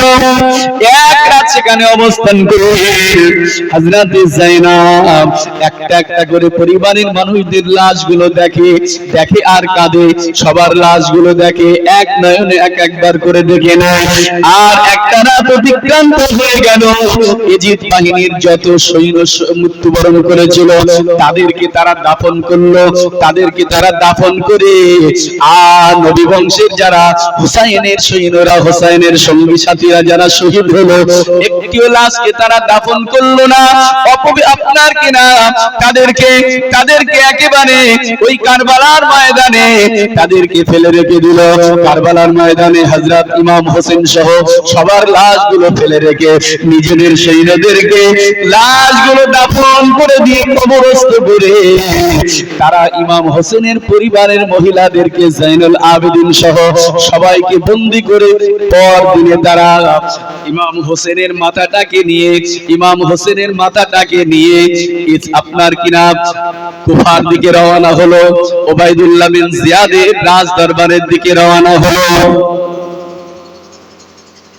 সমস্ত নবী পরিবারের যারা ছিল কারো লাশ তারা দাফন করল না, সব লাশগুলো কারবালার ময়দানে পড়ে আছে। এজিদ বাহিনীর যারা হত্যা হয়েছে, মৃত্যুবরণ করেছে, তাদের লাশগুলোকে দাফন করার পরে তারা ইমাম পরিবারের, নবী পরিবারের নারীদেরকে, আহলে বাইতদেরকে বন্দী করে তারা চলতে লাগলো কুফার দিকে রওনা হলো।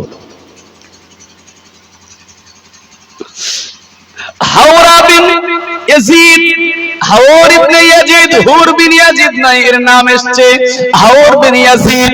সে বর্ষার অগ্রভাগে ইমাম হোসেনের কাটা মস্তকটাকে বিদ্ধ করে নিয়ে চলতে লাগলো, কুফার দিকে চলতে লাগলো। তারিখ সাক্ষী দিয়েছে, কুফার রাজ দরবারে যখন পৌঁছেছে গভীর রাত হয়ে গিয়েছে। রাত গভীর হয়ে গিয়েছে, রাজ দরবারের দরওয়াজা বন্ধ হয়ে গিয়েছে।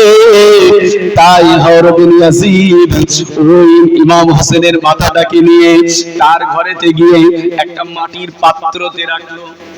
একেবারে অন্যায়ভাবে একটা মাটির পাত্রে বিয়জ্জতি সহকারে ঘরেতে রাখলো, কাপড় চাপা দিয়ে। ওই হাওর বিন ইয়াজিদের বিবি কোনোভাবে ফলো করলো যে মাটির পাত্রে কি যেন একটা রেখে ঢাকা দিয়েছে, বিবি গিয়ে আস্তে করে ওই মাটির পাত্রের কাপড়টাকে তুললো, দেখলো তার ভিতরে একটা কাটা মাথা আটকে উঠলো। কি ব্যাপার? স্বামীরা ঘরেতে মণিমুক্ত নিয়ে আসে, সোনাদানা নিয়ে আসে, আজকে এই ঘরে কাটা মাথা কেন? হাওর বিন ইয়াজিদের বিবি গিয়ে তাকে বললেন, স্বামী আপনি কি রাখলেন? ওই মাথাটা কার মাথা? বললেন ওটা ইমাম হোসেনের মাথা। ইমাম হোসেনের মাথাটাকে ওখানে রাখা হয়েছে। ওই সময় বিবি স্বামীকে ভৎসনা দিয়ে বলতে লাগলেন, এই ঘরে আল্লাহর গজব আসবে, খুব তাড়াতাড়ি এই ঘরে আল্লাহর গজব নামবে। ঘরে স্বামীরা নিয়ে আসে মণিমুক্ত সোনাদানা, আর আজকে তুমি ইমাম হোসেনের মাথাটাকে নিয়ে এসেছো, আল্লাহর গজবের জন্য অপেক্ষা করো। রাতের বেলা হাওর বিন ইয়াজিদের বিবি ওই কাটা মাথাটাকে নিয়ে সুন্দর একটা পরিষ্কার পাত্রে নিয়ে উঁচু জায়গায় রেখে সারা রাত ধরে চৌকি দিল। হাওর বিন ইয়াজিদের বিবি বর্ণনা করেছে, ইমাম হোসেনের মাথা যখন রাখা আছে, রাতের বেলাতে আমি দেখতে পেয়েছি সবুজ রঙের ছোট ছোট কিছু পাখি এসে ইমাম হোসেনের মাথার চারিদিকে ঘোরাফেরা করে, আর ইমাম হোসেনের ওই কাটা মাথা থেকে নূরের জ্যোতি বার হয়ে আকাশ পর্যন্ত পৌঁছে যায়। ও ভাইজানেরা, সকাল হয়ে গেল, ইমাম হোসেনের কাটা মাথাটাকে নিয়ে উবাইদুল্লাহ বিন জিয়াদের দরবারে নিয়ে যাওয়া হলো। উবাইদুল্লাহ বিন জিয়াদ ইমাম হোসেনের মাথাটাকে নিয়ে, ইমাম হোসেনের কাটা মাথাটাকে নিয়ে ভৎসনা করতে লাগলো। ইমাম হাসানের কাটা মাথাটাকে নিয়ে লানত করতে লেগেছে। তারিখ সাক্ষী দিয়েছে, উবাইদুল্লাহ বিন জিয়াদ একটা ছোট্ট ছড়ি নিয়ে ইমাম হোসেনের ওই মাথার উপরে আঘাত করছে, ইমাম হোসেনের মাথার উপরে আঘাত করছে, তার দাঁতটাকে ফাঁকা করে ইমাম হোসেনের দাঁতের উপরে আঘাত করছে।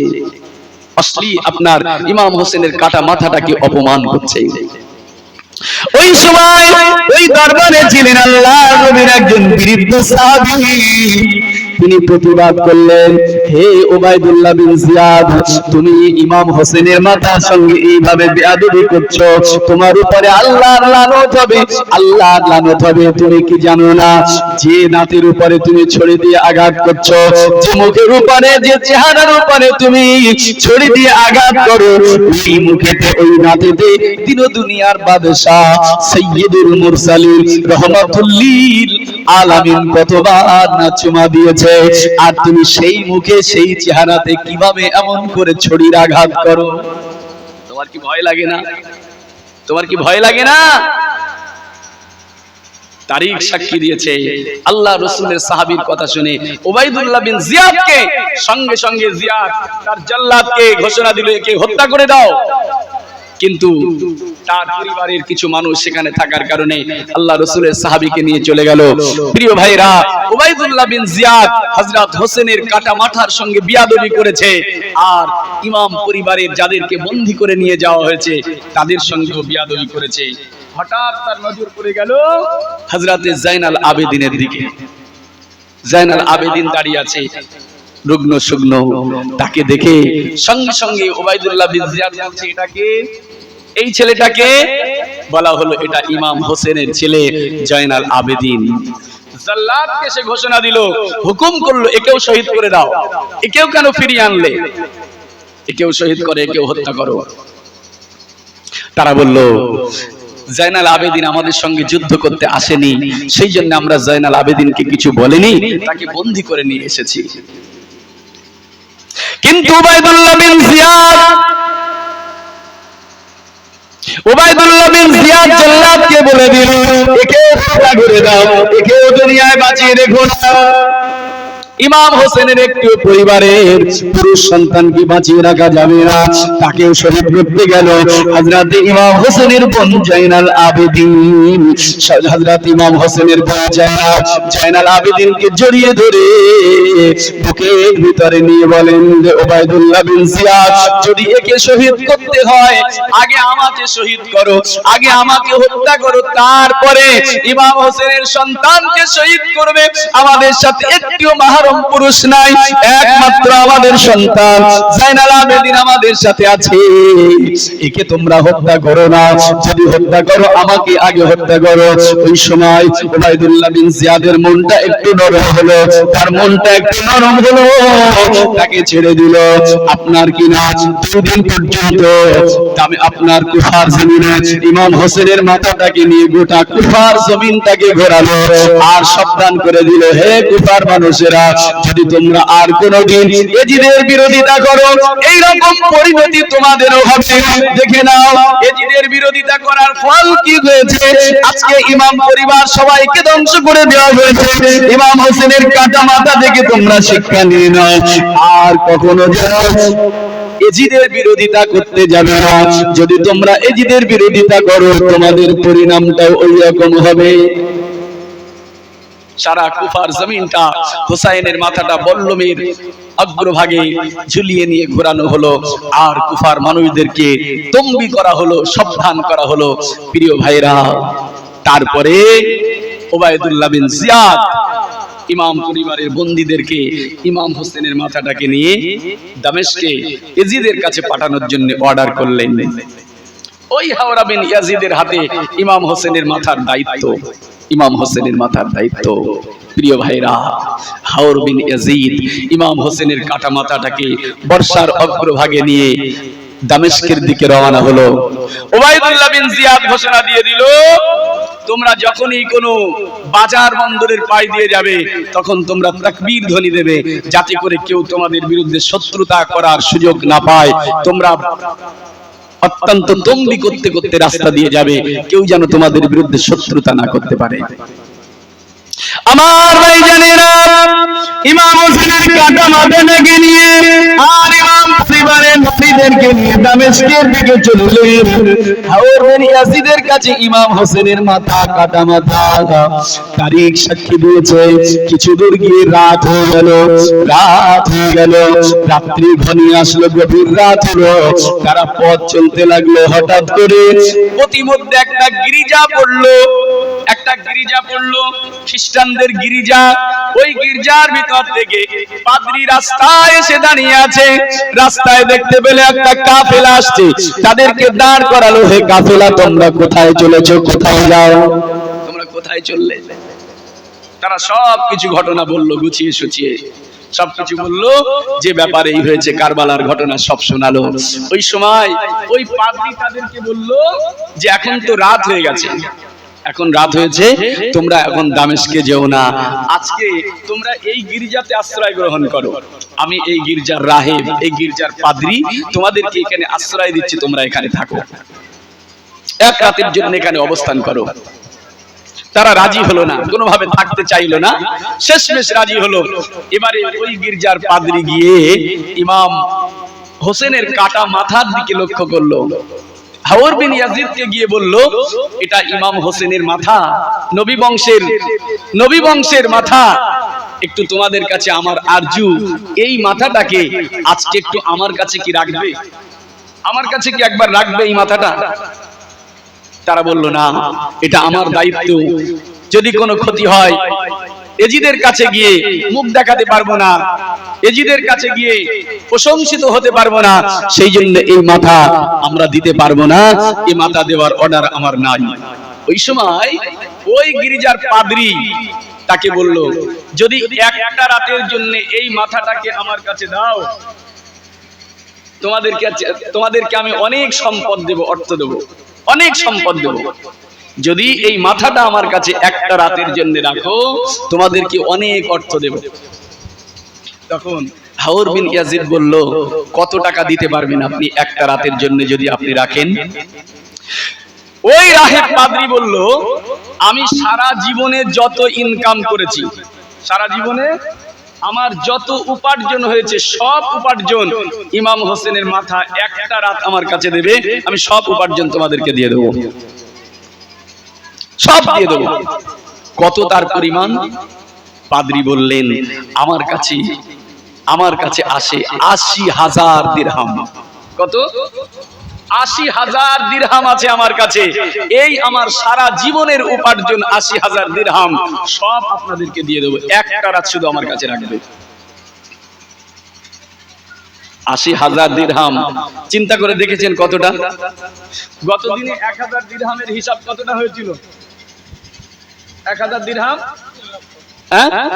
প্রায় ৩ লক্ষ টাকা, কিছু কম বেশি। ৮০,০০০ দিরহাম তারি কত হবে? ৮০,০০০ দিরহাম যদি ৩ ৮টা ২৪ হয়, ২,৪০,০০,০০০ টাকা, ২,৪০,০০,০০০ টাকা বর্তমান হিসাবে।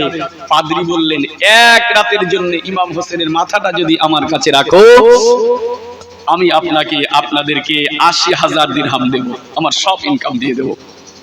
একজন খ্রিস্টান পাদ্রী ইমাম হোসেনের একদিন শুধু মাথাটা কাছে রাখবে, ৮০,০০০ দিরহাম। আমার ভাইরা, একজন খ্রিস্টান পাদ্রী তিনি ৮০,০০০ দিরহাম দিতে চাইলেন।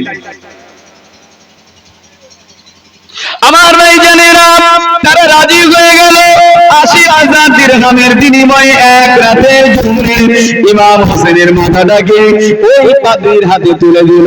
পাদ্রী ইমাম হোসেনের কাটা মাথাটাকে নিয়ে ঘরের ভিতরে গিয়ে ওই মাথার উপরে আতর মাখালো, ওই মাথাতে সুগন্ধিতে ভরপুর করে দিল, আর ওই মাথাতে ধুলাবালি ময়লা যা ছিল সেগুলো পরিষ্কার করে ওই মাথাতে আদর করলো, চুমা দিল। ও ভাইরা আমার, আর নবী পরিবারে নারীদেরকে নিয়ে তাদেরকে ডাকলেন, তাদের কাছে গিয়ে বললেন। ওই সময় নারীগুলো যখন গেল, ওই ইমাম হোসেনের বোন যায়নাব ওই পাদ্রীটাকে ডেকে বললেন, রে পাদ্রী, আপনি আমাদেরকে এই রাতের বেলা আশ্রয় দিলেন কেন? কি দেখে আমাদেরকে আশ্রয় দিয়েছেন?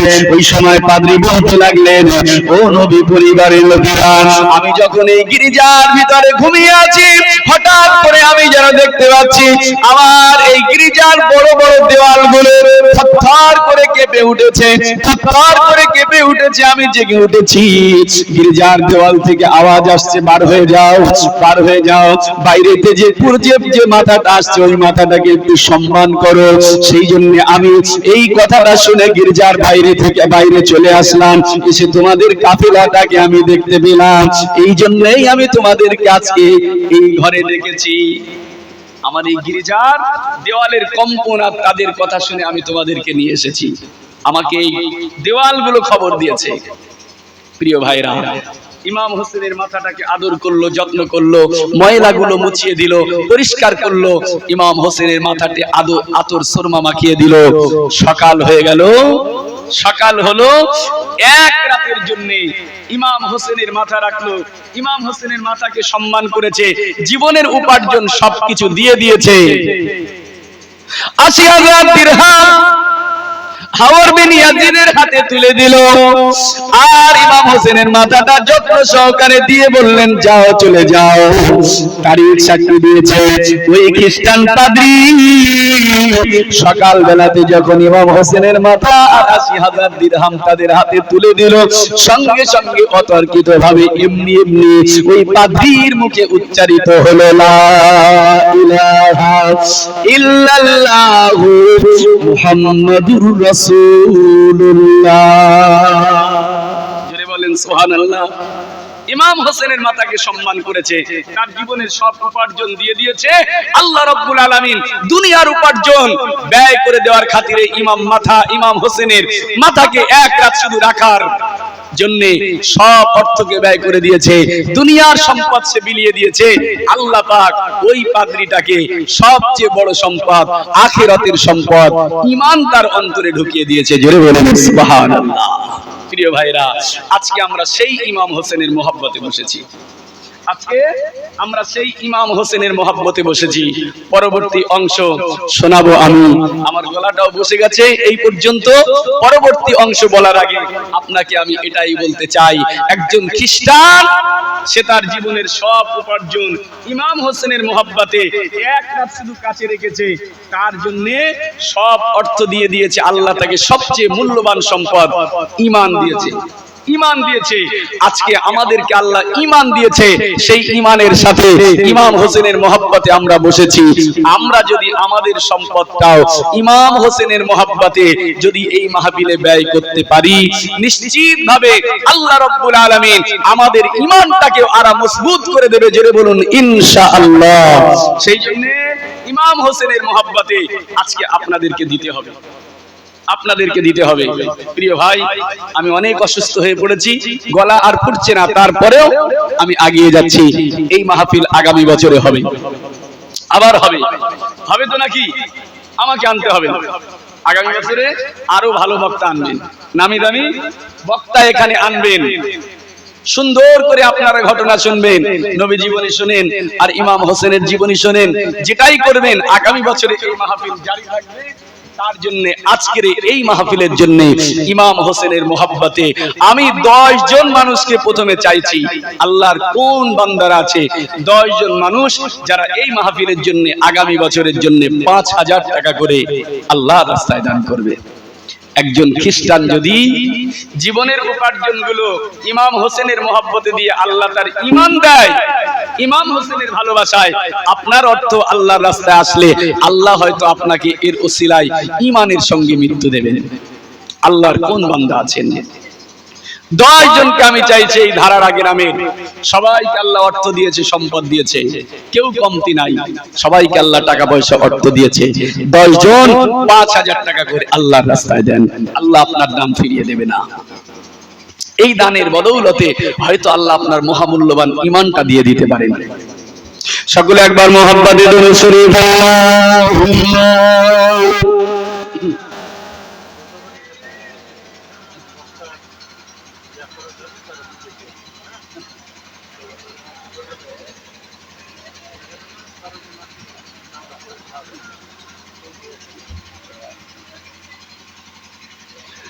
اللهم صل على